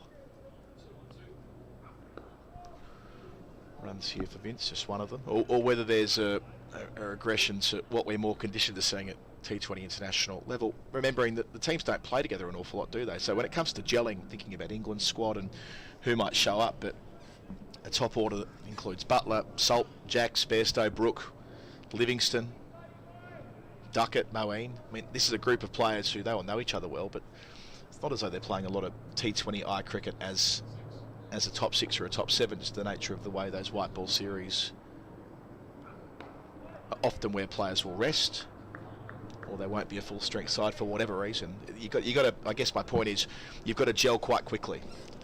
I wonder whether kind of gelling is even a phenomenon that really exists or is required to exist anymore. These guys play in so many different teams and so many competitions. True. And the nature of the game now is 6 or bust. It's not like you go, oh, you're my mate, we've got a great understanding of when to turn 1 into 2 and that's going to make the difference. It's you stand at that end, I'll stand at this end, and we'll see who can hit it further. It's a fair point. Edging, and it's gone down. Got a mitt to it. From our angle, it looks like it might have just carried, that the replay will be conclusive. Either way, Pope's done well to get to the contest from the outside edge of Prest. He's taken 2 very good catches in this match, Pope, and one of them was earlier today, removing Gobbins with it. One where he had to dive forward and get down low and got underneath it just in the nick of time.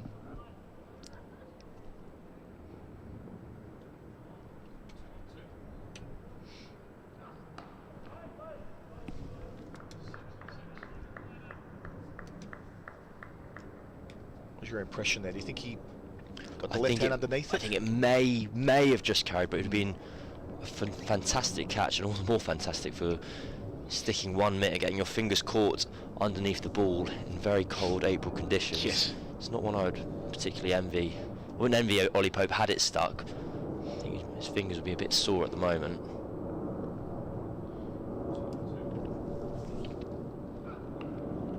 Outside part of the bat again, but safely through about 5th slip for a couple. Did you opt for the hand warmers yesterday, Cam, when you were playing? It was a freezing cold day. Well, I actually took inspiration in one of my many hats I wear, professional hats I wear. I do a podcast with the cricketer, and we were interviewing Mason Crane earlier this week, and he was saying when he was out playing for Glamorgan, he had 5 layers on the bottom half, 6 on the top half. And what he told us off air after, he said, I should have mentioned this at the time. You know those heat kind of packs you can stick in yourself? Right. Cutting for 4 to finish. Again, it's well behind point through about 5th slip. So didn't middle it, but does move to 19. It all helps for Hampshire. They're 80 for 3. They trailed by 128. There were 7 runs taken from that roach over. So you can kind of stick on, if you've got a kind of crooked neck, or you've got a kind of a spasm going on, you can stick a heat patch on you. Yep. Obviously they have medical purposes, but we said a lot of the lads at the moment are just sticking them all over their bodies as they go out to field. So if you see county cricketers, they've got 5 or 6 heat packs going on there, and in Crane's defence is the wrong word, but he was saying, I'm a spinner, if my hands go cold, like, that's it. I'm cooked, I can't do anything. Yeah. I saw, who was it? Was it Dean Elgar wearing the quarterback style pouch on the front? That must be like USB style hand warmers in there, like the ones that last all day. I think that's what the American football players use. So where you can fire up you stick them in next to your phone overnight, and then you've got the 2 hand warmers in there you can grab onto, as opposed to the ones where you click them and they kind of you have to shake them and they'll stay warm for however long. The tea bags. Yeah. So I like that. So imagine the state of those dressing rooms where they're all sticking patches all over each other. And I want photographic evidence from Mason Crane of this. And at the end of the day, you've got to rip them all off as well. It's a painful experience being a county cricketer.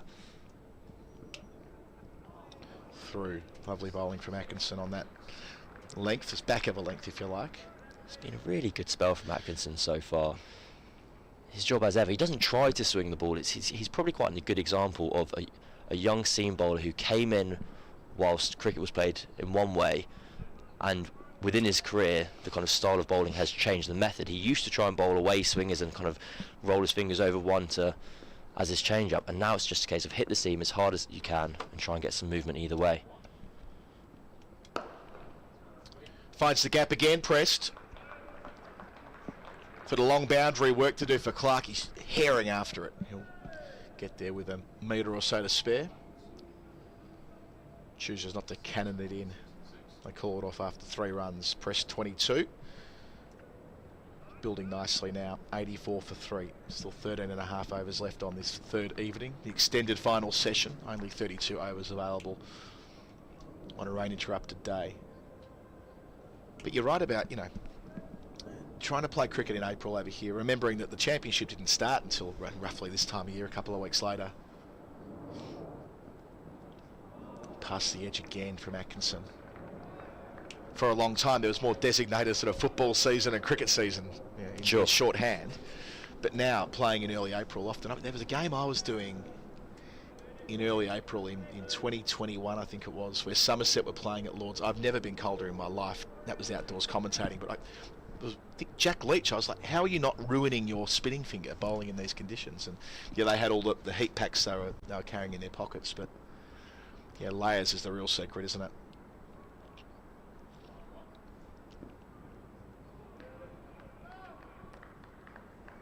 As I was about to say, is it uncharacteristically cold for April? I always forget. I was reading an article on the BBC the other day explaining why it was cold, and it was talking about low pressure fronts, and I realised I don't understand what any of those words mean. This is a conversation for Daniel. His strong view is that it's warmer.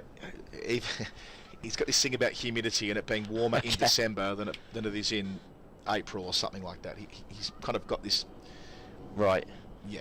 He thinks it's all to do with the humidity, which is why it feels colder this time of year. Short to finish, 1 hand off the bat into the gully, no run, 124. They're now behind by 4 runs added in that over, 84 for 3, press 22, Vince 24. But I mean, I don't know how cold it was yesterday, but it felt cold outside, and you said you were playing. It didn't feel like a nice day to, do as you do, run in and bowl spin. So did you have the hand warmers on? I did not have hand warmers. I don't own them. I don't know why.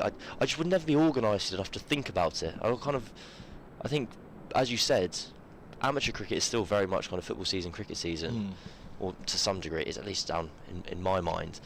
And so if I'm playing in June, I'll have the long sleeve top. I bought a jumper yesterday. It's all so expensive, Daniel, Adam. I've got a bit of a thing for cricket jumpers. I've got way too many of them.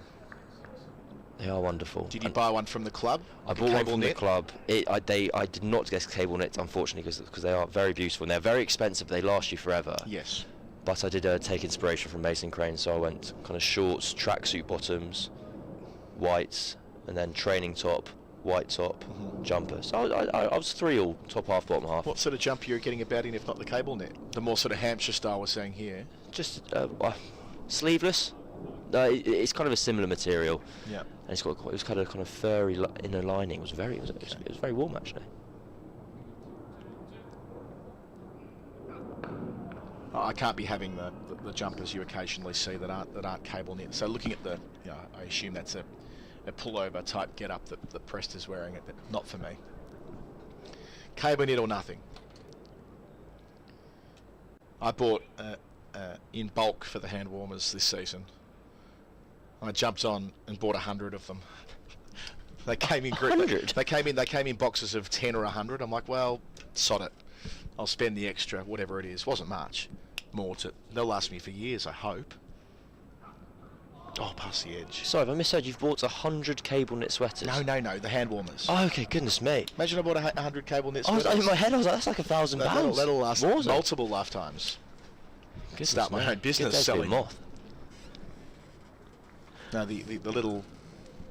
Here we go. Got some hand warmers in the back of the box. Let's I don't know why we got them in here, but let's get them out and put them on camera, shall we? Goodness me. Why have I? We're really treating the viewers today.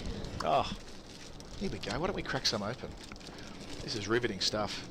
12 to 6 on a Sunday afternoon. Back and across. That's why it's riveting. Because Hampshire are digging in. Don't know how to open the things. This is good TV. Here we go. You're right, the little tea bag style.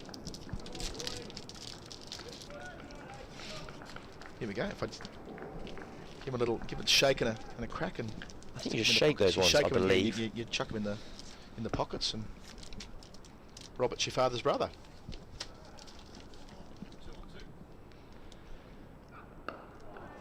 I bought them in expectation of needing them in Dublin when playing there last weekend. Lovely. We were set to play 3 games, only 2, but the weather was nicer in Ireland than it was in the UK. I got sunburnt watching the hurling on the Saturday, which I thought was nearly impossible to do in Ireland. I've got an important piece of advice for you when using these hand warmers. Don't use them when you're sleeping. I don't really know how you're meant to use them when you're sleeping.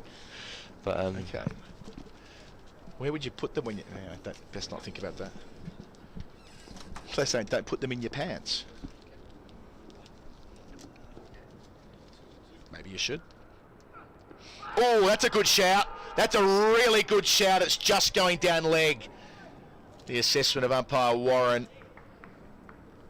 Just on the face of it, he was squared up.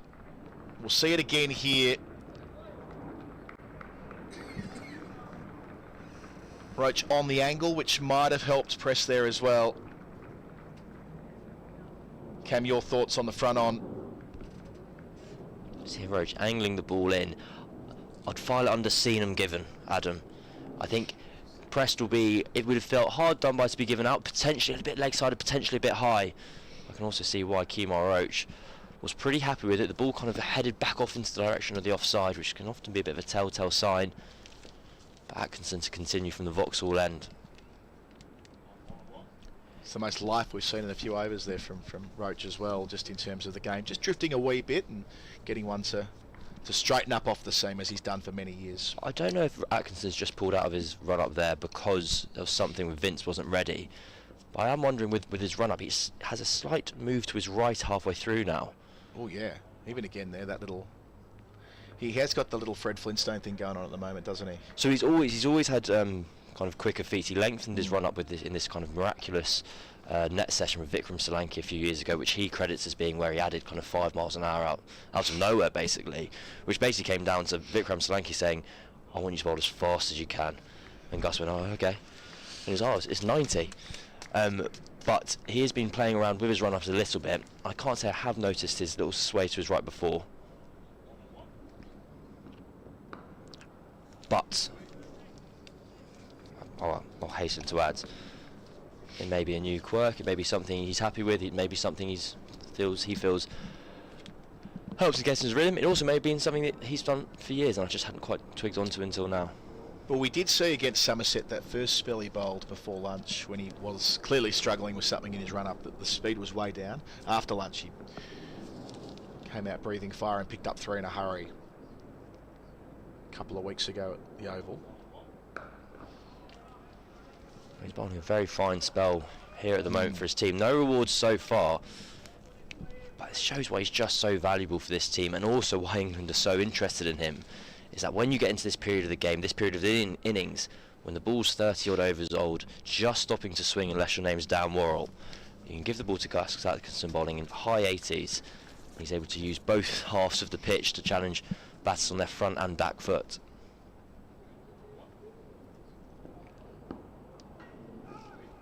Knows the call. So, is he a smoky for that T20 World Cup squad? I mean, I know he's not been in the first choice T20 side, but boy, that debut he made at Old Trafford last year when he was breathing fire. I imagine the bad news for Atkinson will be Jofra Archer returning, in effect. That would probably have been his spot. I don't quite know how they're going to finalise that 15 they take out there, or 16. I can't quite remember what the squad size is. Goes from 18 to 15 from memory in terms of the provisional squad, followed by the full squad. But Matthew Mott out in the Caribbean was basically presented the question: Is this your World Cup squad in effect? He kind of answered, well, if we're in the same location, we're 6 months out, like, we wouldn't be picking guys for this unless they're a very good chance to get there. But that squad that he was a part of didn't have Mark Wood, didn't have Jofra Archer, so that's kind of the conundrum he's faced. I think Atkinson's probably best shot of international cricket this summer will be the home tests. Edged and put down, in and out. That flew quickly to second slip. Pope's been really good in there, but not this time. Chris gets the life. It's a different type of catch that's flowing through the slips there. It's the second one we've seen of that style go down this match. Sibley dropped one in the first innings above his head. We see here again, Atkinson forces press onto the back foot, thick edge. Ollie Pope, who's set up very low, been so good down low to his left and right this game, it's just unable to hold on. It bursts through his hands. It's probably a symptom of, whereas the other bowlers who have been bowling this match, you've seen Pope himself taking fantastic catches low to his left and right. It's not been getting up. Atkinson, with that little bit of extra pace, instead draws the edge that flies through at head height. Didn't look like bad technique going from low to high. Just, as you say, burst through the hands too quick. Oh, roach on it here. Appeared a wry smile from Atkinson when the ball did, well, I was going to say go down. It kind of just continued going in a horizontal direction. Occupational hazard for a genuinely quick bowler, that occasionally the edges will go through the cordon. But Brendan McCullum, all but guaranteed Atkinson a debut across the home summer at the end of the India series. He told him he would get opportunities in the upcoming 2024 season. It's going to be quite interesting to see how they play that, because, well, they've got a bloke called Anderson who's going to be playing at the very least at the start of the summer. I don't really know how they're planning on using Anderson in the test matches to come, but you would think that Jimmy being Jimmy, he'll be there at the start of the series. No Broad, of course, but where does Wood fit in the short term for Test cricket? Of course, he played in India. No fitness concerns. He'll be in that T20 World Cup squad that's named later in the week.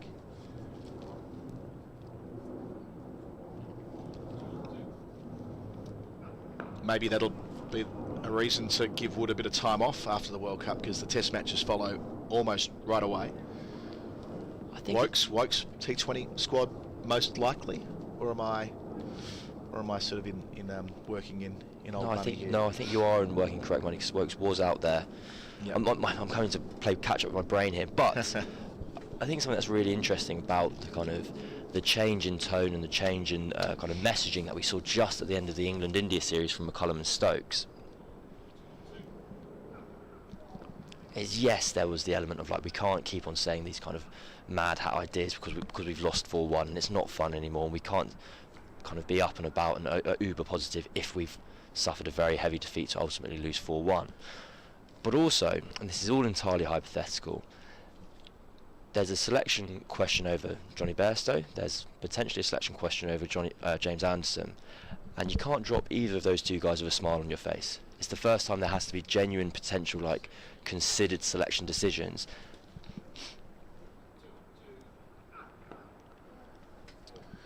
Two men back on the leg side.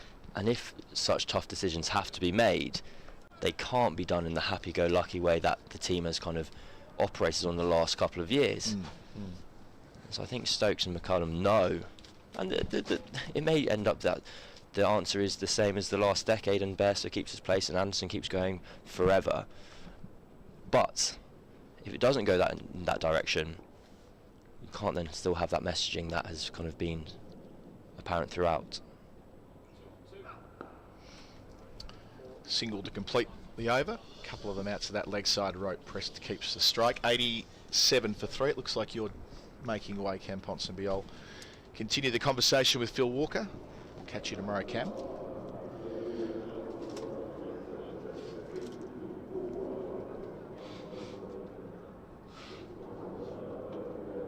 Yeah, so Reece Topley will also be in that squad, I'd expect.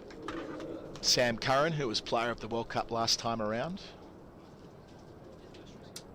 As to where Jamie Overton fits at the moment, that's unclear after his back complaint last week.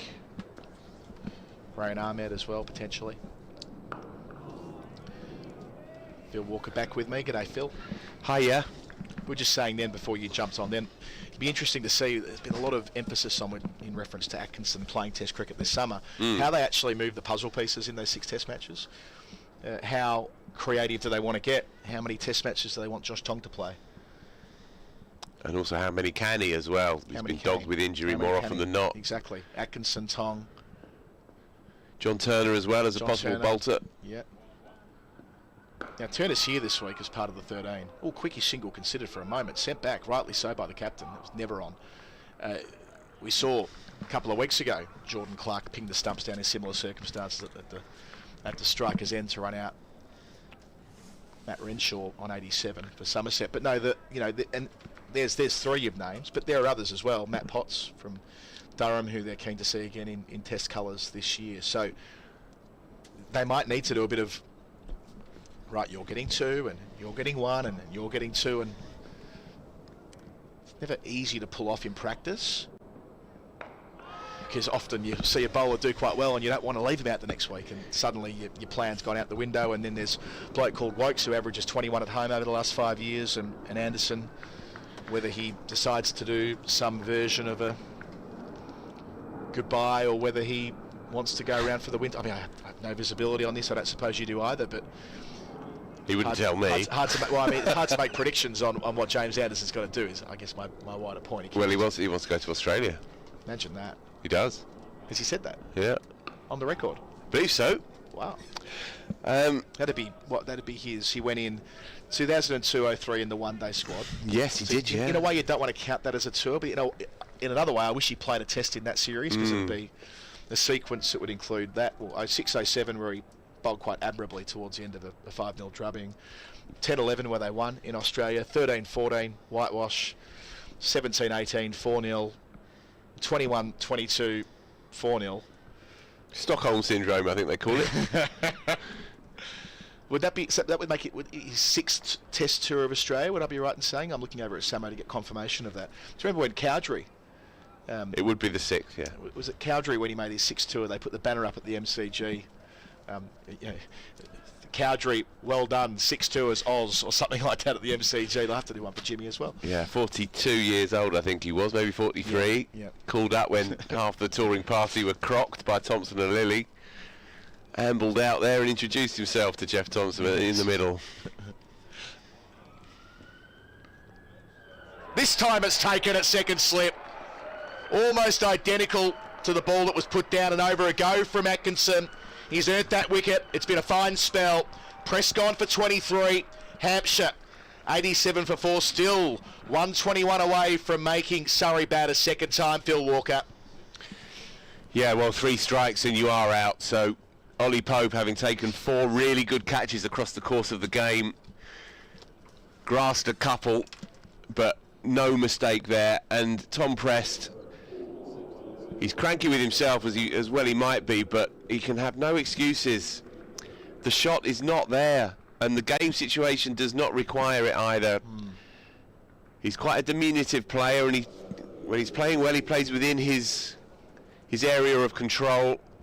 There's definite movement though late by Gus Atkinson, and you can see that the hands are going well outside the eye line. The feet haven't gone with him. Nonetheless, it's a really good bit of bowling because it's fullish. It's there to drive lengthwise, but if you look here, Adam, it just murmurs away to take the edge. It's run fast as well to Ollie Pope, and he might give you one chance, maybe even two, but eventually you've got to go. Really good by Gus Atkinson though, and he's bowled a very full length throughout this spell. But yeah, you feel with Tom Prest that there's a good player in there, but perhaps the game situation required something a bit more circumspect. You've already nicked to Ollie Pope twice in the last 20 minutes. If you do it a third time, then you have to wonder where the thinking is there, really. It was well earned by Atkinson. It's been a pacey spell from our Vauxhall end. The edge that went down in almost exactly the same position in his previous over. So now Vince and Dawson, the old firm, they've got 9 overs to get through to the close.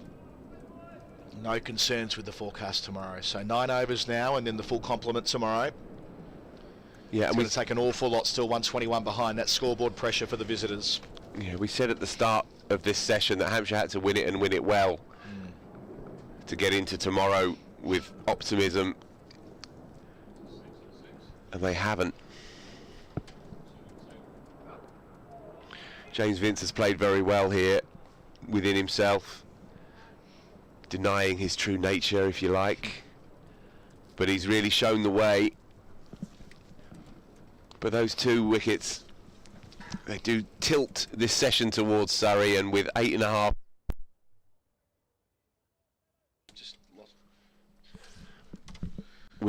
to go, as I was saying, then it's marginal gains now for the visitors. Oh, that's close again. Roach is insistent, and he gets his way. It's the huge wicket. It's James Vince to depart.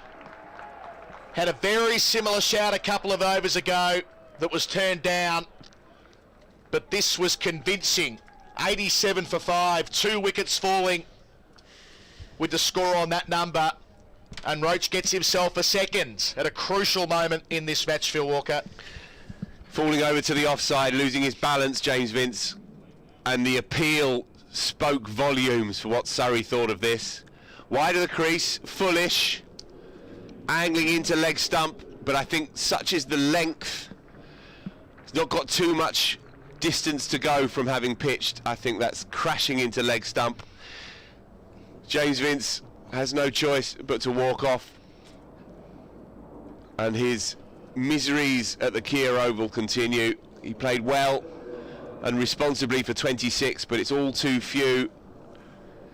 He just wants to pack his bags and get out of South London. This is not his ground. You get the sense he knew as well. When falling across his stumps, hit low on the shin. And now again, Surrey get the chance to press hard. There's still 8.5 overs left today. Now they get a couple more here. And of course, Brown will be no pushover. He's a feisty customer, been around a long time, and Dawson with him too, but neither of them have faced a ball yet. We grow accustomed to DRS being available to us when we watch TV screens, and perhaps umpires do too, and perhaps players do too.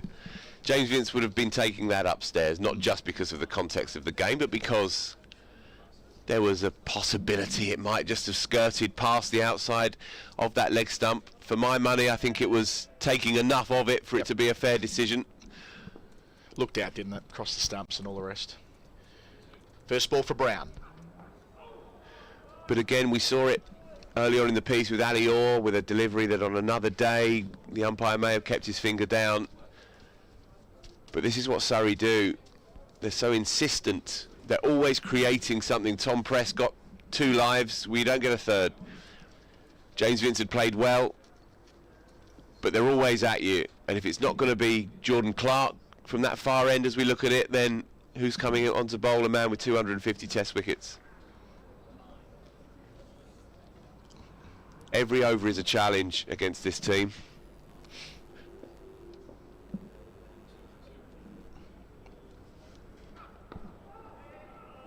Off to Mark Dawson as well. Before I go, I'm jumping out after this ball. Andrew Samson's come to the party on this. Anderson, Cowdrey, question you post. He'd be 43 if he plays in Australia next year. Cowdrey was 42 in 74-75. The oldest to play for England in Australia in an Ashes test. Well, you've got to go back to 1876-77. I think it's John Southerton. And then Jack Hobbs was 46 in 1928-29. So a couple of guys that played deep into their 40s, but it's so unusual. If Anderson does get there, that would really be something. Oh, beaten again. Great spell this from Roach. Surrey with their tails up.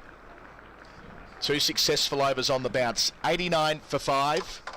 More from Phil Walker, and then Daniel Norcross taking it to stumps. Decisive. Kemar Roach has bowled a magical little spell here. And Gus Atkinson, he's such an attacking bowler. He doesn't mind getting driven.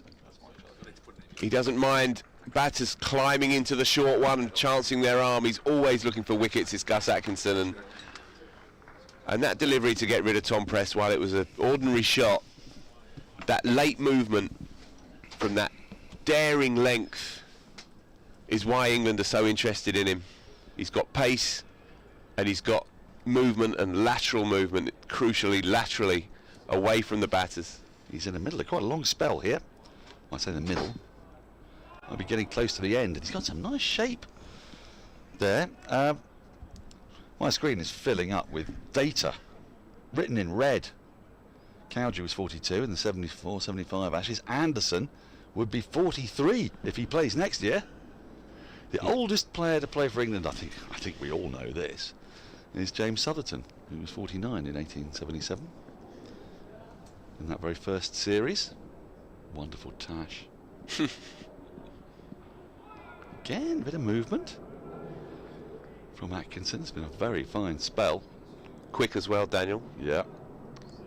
This is his only spell, isn't it, of the innings? So he's into his 8th over.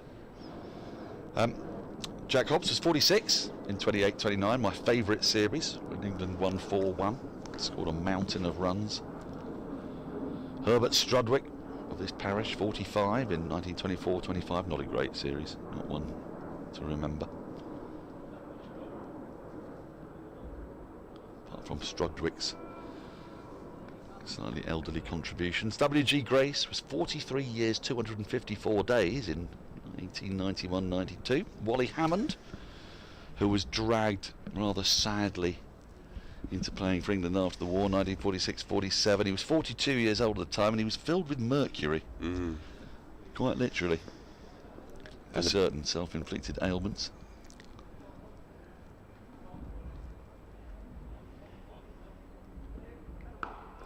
I mean, it's interesting there, because I'm suddenly thinking to myself about, you know, trying to do the shoulder where you join cricketers. Yep. Now, Wally Hammond would have played in 28-29, and he would have only been 25 then. So he would have played with a 46-year-old Jack Hobbs. I wonder who was the youngest person Wally Hammond played with. There's one for Samo. Hobbs would have played with Rhodes, who would have played with Grace, I think. Something along those lines. I think we can get back quickly to Grace that way. 7 overs remain after this. If you're wondering what are the chances of the game being extended, well, Surrey would need to take 3 more wickets for that to happen. It's not 7 down anymore. It would appear they can ask for an extension if they get an 8th wicket. he's beaten the bat again. What a splendid over that was from Gus Atkinson. I wonder if that's, well, earned him another. Captains are wary of giving fast bowlers 9 over spells for very good reasons. So it may be a return of Dan Warl, perhaps, for 3 overs at the end of the day, which could, of course, be extended were 3 more wickets to fall. But 3 wickets to fall in 7 overs, it's a bit of an ask. It is an ask, but they are hanging in there here, Daniel, and chances are being created routinely now. I'm just imagining what life must be like for Rory Burns to captain this team. Oh. Do you keep Gus Atkinson on for 1 more or bring Dan Warl back? At the end of this over, we've got a little package to show you. I was toying with doing it this over, but it suddenly occurred to me that we might have a change of bowling, which often takes a little bit more time, and this is a package of some length. What does it involve? You're going to keep me on 10 looks, okay. Well, there's a bit of Ollie Pope, because he's taken a lot of catches in this match. 15 wickets have fallen, he's got a third of them have fallen to catches by Pope, which feels like quite a lot. Oh, beaten again on the outside edge. I don't know what the most number of catches for a Surrey outfielder in the 21st century is. Oh, 21st century. Nicely done, Daniel. You're not doing the Mickey Stewart. Yeah, fine. Against Northants. It's in 1957. It was certainly in my Wisden. I pored over that scorebook. There's something beautiful about just seeing the name, Court Stewart, over and over again. Yeah. It just evokes a thing in you, doesn't it? An imagining. Yeah. The numbers actually escaped me how many for the season. I want to say 70 odd. Yeah, I was thinking that as well. 71 or something. Is it a preposterous number of catches? It featured in a book I had as a kid, right? Yeah. By a writer called Ralph Barker, right? Never found another book from him. No. But it's called Purple Patches, and it was 8 or 9 chapters dedicated to outlandish purple patches, right? Oh, I like that. In all sports, or just no, cricket? just cricket. Yeah. Just cricket. Didn't read about anything else. No. and Mickey's season of catches was in there. Now that's turned him round a bit. He's ended up playing that with the outside edge of his bat, looking to work the ball into the onside. If he misses that, you would hear a loud whelp. Lights are on. It's sort of a milky sunshine, but there is a bank of grey cloud away to our right, from where the weather is coming, so this might be a sensible precaution. They went off for bad light yesterday, so we do have a meter reading for light that has now been set the standard for the match. Oh, and again he beats the bat. Just in the last 15-20 minutes, batting has looked increasingly difficult and uncomfortable for Hampshire. You got news? Jamie Overton took 6 last year in a match against Hampshire. So Pope needs 1 to equal that. Obviously, I can count 2 to go past. No flies on you. I didn't get O-level maths for no reason at all. And that's safely defended. A good maiden over from Roach. So, yes, Ollie Pope, he's taken 5 catches in this match. He's had a couple of other chances as well that have gone down. One particularly difficult one. Here we can take a look at Pope excelling. That was of Dan Warl's second ball of the match. A good low catch. This one, more regulation, so sort of slightly loopier one that came to him there. Here, sharp, almost identical in the bread basket, but a little bit quicker. This was a brilliant catch this morning to get rid of, today to get rid of Nick Gobbins. It's a couple of drops, so this was devilishly difficult. We've put that in there, but that would have been a spectacular catch. This one, he'll probably be a bit annoyed about. It's the one real blemish on his copybook. But this is his 5th and final catch. A sharpish catch, but he had a little bit of time to move towards it. Not a great shot, but this is what happens when you get exceptional swing bowlers. Second slips come into play a lot, and it is going to be Dan Warl who's going to replace Atkinson after that fine spell, and straight away he induces a rash shot from Liam Dawson, who goes after that. Yes. So that all worked perfectly to plan, didn't it? Yeah, played out very nicely. Yeah, it's very nice. Yeah. Just looking at Tom Prest's 2 dismissals in the game, caught in the grabbers in, I think it was 3rd slip, first innings, second slip this time. But again, in front of the face, driving away from the body with minimal, inadequate feet movement. Yeah. And he will be disappointed with himself. He needs to be better than that. He's got a lot of talent. I couldn't agree with you more. 77 catches that season. That's what it was. 77. That's why we were thinking of sevens. That's what it was. And he got 7, of course, in the innings against Northants. Yep. But he didn't get 10 in the match, though, did he? I think he only got 1 other catch in the match, didn't he? I think he ended up with 8. That was a time when Surrey had a lot of close catches, and they were inducing catches, both at leg slip, silly point, forward short leg. My dad talks about sort of suffocating umbrella of excellent Surrey catches around the wicket. And I was talking, oddly, to Doug Insole about this at Fenners many years ago. And I said, Doug, for that is his name. I said, Doug, why is it that there are so many people caught at leg slip in the 50s and 60s? And not so much now. I mean, the off spinner. And he said, young fellow, my lad, I'm glad you asked me that question. And he put an avuncular, slightly arthritic hand around my shoulder.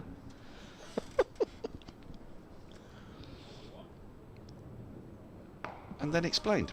He said, you will find, he said, that in the 50s, the accepted way to play off-spin bowling was with your bat out in front of your pad.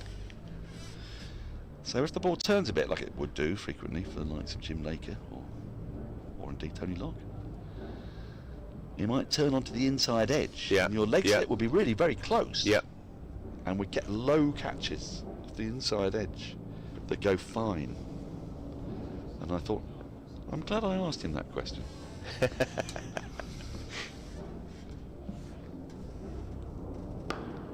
Fine shot, lovely shot. Piercing the gap between mid-wicket and mid-on. It's going to slow up on the outfield and may well be hauled back in. It will be. But they will get back for 3. They're going to... Oh, they're running a 4th. This could be tight. Well, throw's not quite strong enough, I think. They ran 4 there.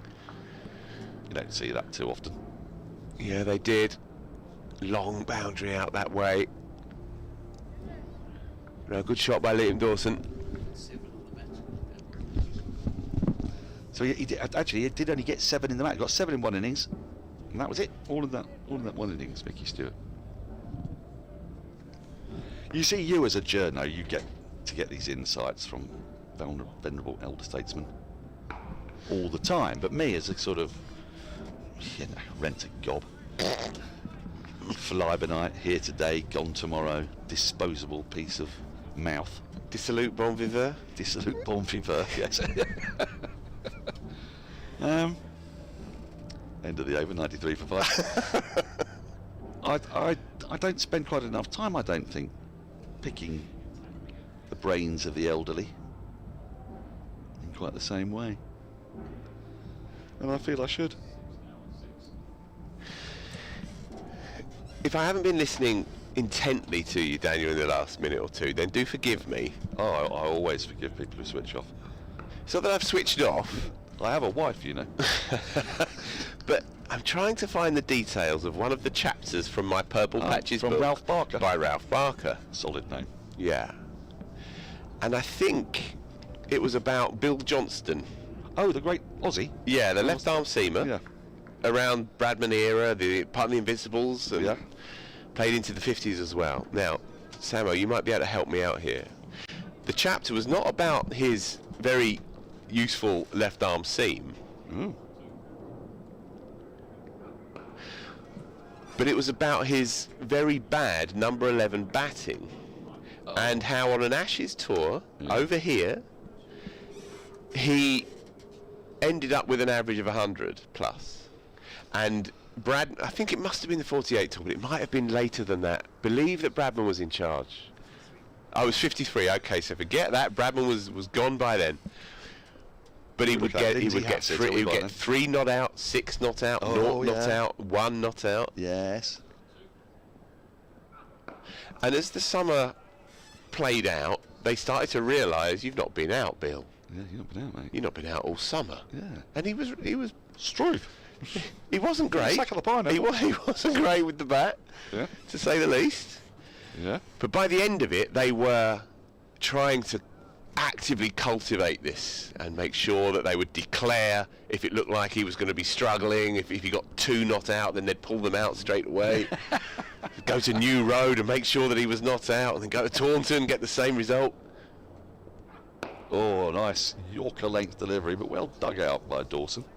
Anyway, if memory serves, by the end of the tour he'd made 102 runs and he'd been out once. He had to get out once, didn't he? Indeed, or else it would be.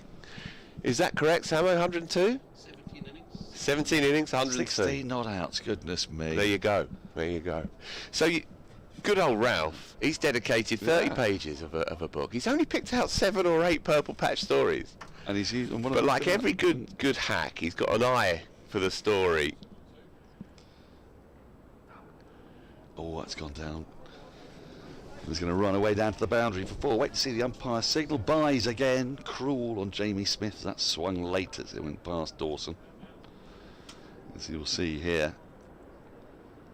He's got a fair bit of shape today, as Kemar Roach. Just went a little bit wider on the crease and pushed that down the leg side. Smith had no chance. Another chapter. Yeah. David Hooks. Oh, David Hooks in the build-up to the 77 centenary test. Yes. Where he made his debut. It's clipped away nicely. It's going to run away for 4. Square of the wicket. Again, just straying slightly onto the pads those last 2 balls. Brought up first 4 buys and then 4 to Dawson off the bat, which brings up Hampshire's 100. 102 for 5. Nicely clipped away. Good timing. He's played a couple of lovely shots through the onside. Talking about patches, Rana, I was going to say the nicotine. Bangladesh player. Well, there's that too. I think he's on 18 consecutive first-class noughts. Not all of them out. I think 14 of them out, or 12 of them out. 12 or 14 of them are out. The others are not out. It's a truly staggering achievement from this man. He's put Ebadot Hussain in the shade. And I know that Andrew, Samson and I have been very excited for a while about Ebadot Hussain. He reached a particular high point before the series in New Zealand when I think he was averaging 70 with the ball and 0.75 with the bat. Was still being selected. And then he annoyingly went, he got 22 or 23 not out and picked up a 5-fer. It was a disaster. The mediocrity of his numbers changed overnight. Suddenly he was averaging 2 and 45. Which is not crash hot, you know, but it's still... It's not 0.75. I do love a batting average below 1. So is he, I mean, statistically, he must be considered to be the worst, Well, right? it's a world record, most number of noughts in a row. He beat, by a long ways, he's put Mark Robinson in the far distance, who made 12 consecutive ducks. Which obviously I'm a big supporter of, but 18? Oof. Yeah, that is impressive. Yeah, just even one flail at some point. Yeah, by accident, you nick one past your leg stump, you get one off the glove. Well, I was thinking, because he played a lot of that cricket in Bangladesh, I wonder how much of that was spin. So sometimes it's a little bit harder to get jammy with the spinner, isn't it? We were discussing this the other day about, you know, pitching up and playing against horrifyingly good bowlers. Yeah, you sort of don't want to face the fast ones because they might actually accidentally kill you. Whereas facing Warl, you know you'll look like an idiot, but it'd be fascinating to experience it, you know. But I do think I'd probably never be able to lay a bat on ball if Shane Warne chose to not let me. You know, in a way that if I closed my eyes and swung, I might have got one away from Michael Holding. And what's remarkable about this Rana chap is that 18 times he strode out to the wicket, and he's also got out in a remarkably small number of balls. He scored all 11 of his first-class runs in his first 3 innings, I believe. 4 and a 3? His first 4 innings, I beg. Started with the duck.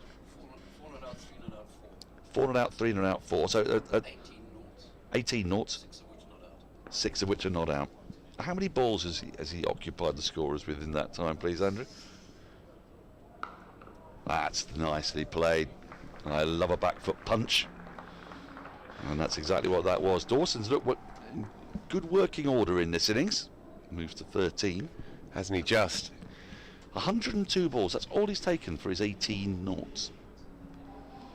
That is some. That's his career. Oh, that's his whole career. He's had 174 for the last 18 noughts. So he's basically averaging 4 balls an innings. The first 3 of those were 17, 9 and 8. 17, 9 and 8. So, all right. He took up. He's getting worse. Yeah. End of the over, 107.5. Just 3 remain in the day. We've had an email from Paul, who has memories of this very fixture. Was off to evensong, but the late start to the day means I've given it a miss. However, when this fixture comes around, I always think of 1991, when Hants skipper Mark Nicholas had his hand broken by Wakar the day before the NatWest final between the same teams. The NatWest final was, of course, the Blue Ribbon Domestic One-Day Cup back then.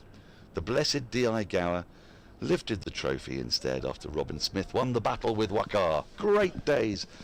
Great days for you, Paul. Yes, by the sounds of things. That does sound like it was a great day in Hampshire cricket. I'm saying 78, Robin Smith. He got that day. 78, you think? Yeah. What a player. What a player. That was his time as well. Cut. Yeah. 91, that was his time. Jordan Clark is back in the attack, replacing Kemar Roach. Had a pretty lengthy spell from the pavilion end. I think we can wave goodbye to the extra 15 minutes, or indeed half hour, depending on whether there have been 8 down or 9. On the subject of things that are utterly baffling in that respect, right? So you get 15 minutes if they're 8 down and half an hour if there are 9. Are you aware of the extraordinary rule about MOTs? Well, no, I don't own a car. No. Daniel. Well, I mean, I do, only because we have to, in-laws occasionally have to do. Yeah. things of a I find it terribly vulgar to own a car. I don't really enjoy it. I've only ever bought 2 cars in my entire life. But that notwithstanding, right, I discovered the other day that if your car is over a certain a certain age, and it's a rolling age, so it, it's like 40 years. So in 2024 it'll be 1984, and similarly going backwards. And it's roughly 40 years. You're exempt from getting an MOT, which strikes me as odd. Counterintuitive? Yes, because the MOT is to establish whether or not your car is roadworthy, right? Yeah. Surely, if it's very old, the chances of it needing an MOT might be greater than a car that's really very new. So, riddle me this, why? I think it's because when the MOT first came in, there were cars that were fitted with equipment that they couldn't be expected to be fitted with to comply with an MOT. For example, the fact that we don't have seat belts, they weren't mandatory until a certain time, so there are plenty of cars that don't have seat belts. I see. So you don't have to check to make sure that's okay. But they appear to have applied this idea across the board. And so there you are in a banger, and it's 39 years old, and they say, I'm afraid this is wrong, and that's wrong, and all the rest of it's wrong. You can't drive that, sir. Just leave it in your driveway for a year, and then sail off into the distance, and you can, your brakes can fail, and you can run over as many people as you like. It doesn't make any sense to me. It doesn't, Daniel, and it doesn't fit with the way things are these days either, does it? It doesn't add up. Oh, with this crazy health and safety. That's Is that what you're talking about? Exactly. It just doesn't fit in there. Doesn't fit in. I do like the idea, though, of Clint Eastwood in Gran Torino style, just having this old banger. Film an imp. Yep. Yeah, covered in some moss. Rusting away. My last car did actually grow moss. I think I was carbon offsetting. It had vegetation growing out of it.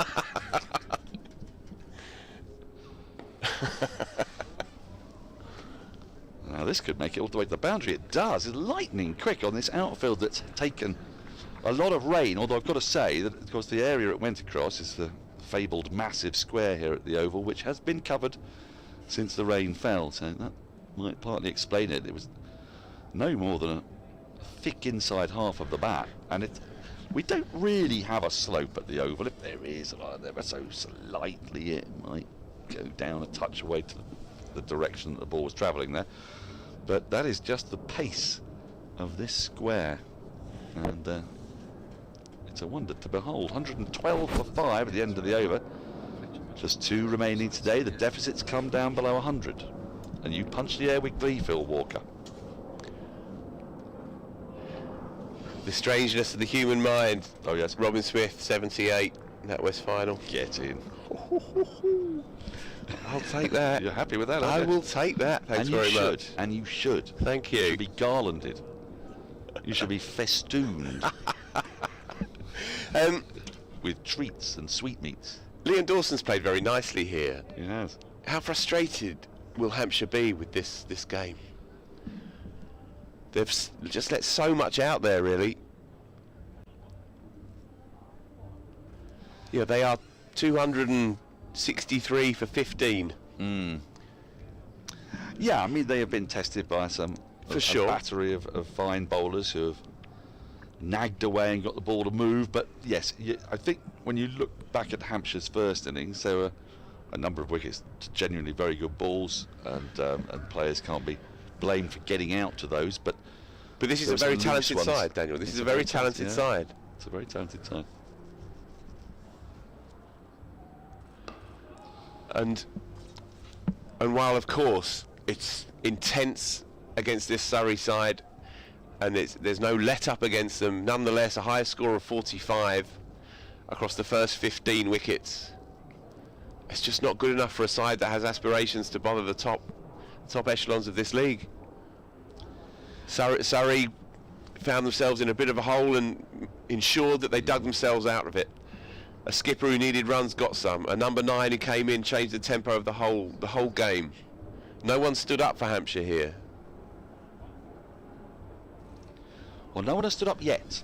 And in Dawson and Brown, they have 2 very experienced campaigners. They will not have given this game up. They've got an awful lot of hard work to do. They've got to bat, well, at least 2 sessions tomorrow, don't they? We can't add on time tomorrow, but if they were to bat 64 overs and go 4 and over, I mean, they probably need a little bit more than that. Probably need to bat a little way beyond T as well, given the mammoth size of that first innings deficit. Oh, now has he got something on that? They're convinced. Umpire says no. Must have brushed the pad. If that had gone down, that was the last chance for this game to be extended, because that could have been the 6th wicket, 7th could have gone off the next ball, and an 8th off the first ball of the next over. But now we will end in 1 over and 1 ball's time. So take a look at that replay. It's close to the bat. There was a noise. Hard to see, hard to tell from these angles. Certainly no bat on pad, because ball on pad, because it's certainly wide of the front dog. And then he beats the bat with his last ball that he's going to bowl today. Dan Warl has been superb again. At an over's time, he'll be able to put his feet up again and return refreshed in the morning. Surrey, though, will have a 47 overall ball, and that is where Dawson and Brown have got to believe, haven't they, that if they can get stuck in, have a partnership, take Hampshire through to lunch, maybe just get a small lead, then they've got to deal with a second new ball, which would come due, you'd imagine, around about lunchtime tomorrow, just after. That's going to be their game plan for Surrey as they start the last over of the day. I'd love a bonus wicket, but they're not going to get it with that ball. It's cut away through backward point. Dan Warl bowls the ball in. Saw Michael Holding doing that a few times here at the Oval. Don't think they'll mind that. To get Dawson off strike, who's looked in very fine fettle this evening. Ben Brown has been rooted to the crease, played and missed a number of times.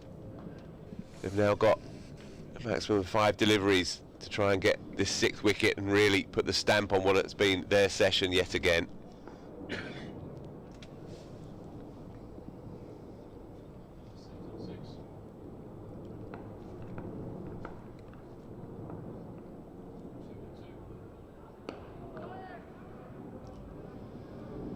Yeah, just a little mini session there. Bowlers were able to come in hard for that very reason. You've got 32 overs to bowl, and it's all working out for Surrey quite nicely, because then they get, obviously, tonight off, get to rest up, come back refreshed tomorrow. Yeah, it's been an ideal scenario for them in many ways, knowing full well that tomorrow's weather is set fair. They didn't have to stress through the afternoon, hoping, waiting, worried about getting the overs in. And they got the two really big wickets that they wanted, the two guys who they probably felt could still cause them a lot of damage in Vince and Gobbins. I mean, that is not, though, to play down what Liam Dawson can do. We know what Dawson and Brown can do. Brown's got a first-class double hundred to his name, isn't he? Yeah, he does. He averages in the mid-40s. A very fine player. He's captain, of course, at Sussex for a time until moving down the south coast to Hants, and he's one of the best uncapped players out there, really.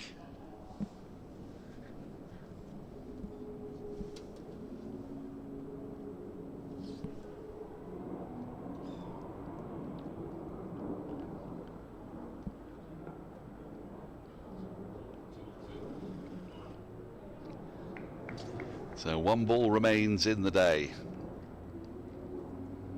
Dawson will survive till the morning.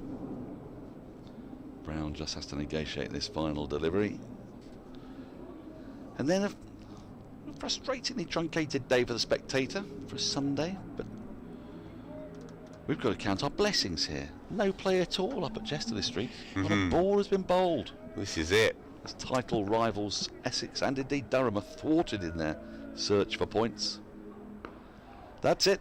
That'll be the end of the day with a nicely taken quick single, which means that Brown will have strike tomorrow on 7, Dawson on 18. Surrey, though, have picked up 3 wickets today. 85 runs have been scored. The wickets of Nick Gobbins, James Vince and Tom Prest. A couple of catches for Ollie Pope in there. And there's a decent partnership of 46 developing between Prest and Vince, but they went bang bang back to back with the score on 87, and that was a hammer blow for Hampshire's chances, really. James Vince can punish any side, but he's not going to get the chance to do that tomorrow, as he had to go. LBW to Roach, Pope with the other 2 catches, one off Gobbins, one off Tom Prest, driving away from his body. So Hampshire closing on 116 for 5, are still 92 runs behind. They will, though, believe that as this Duke's ball gets softer, 33 overs until a new ball is available, if they can develop a partnership, perhaps between these two, between Dawson and Brown, and get through to lunch, they could be just ahead at lunch, and then that will give them a real sniff of a chance of saving this game. But it will take something very special to do that. Surrey are massively on top. 2 wickets for Warl, 2 for Roach in this second innings. We're gonna go away. We're gonna leave it here. I don't have so many thanks to do today. Andrew Samson, Phil the Power Walker, Adam Collins, Cameron Ponsonby, myself, Jake, Sharky next door, and of course John Surtees. But from me until tomorrow at 10 to 11, I do hope you can join us for the 4th and final day as Surrey pursue a second victory of the season, which just might see them go top of the county championship. See you tomorrow.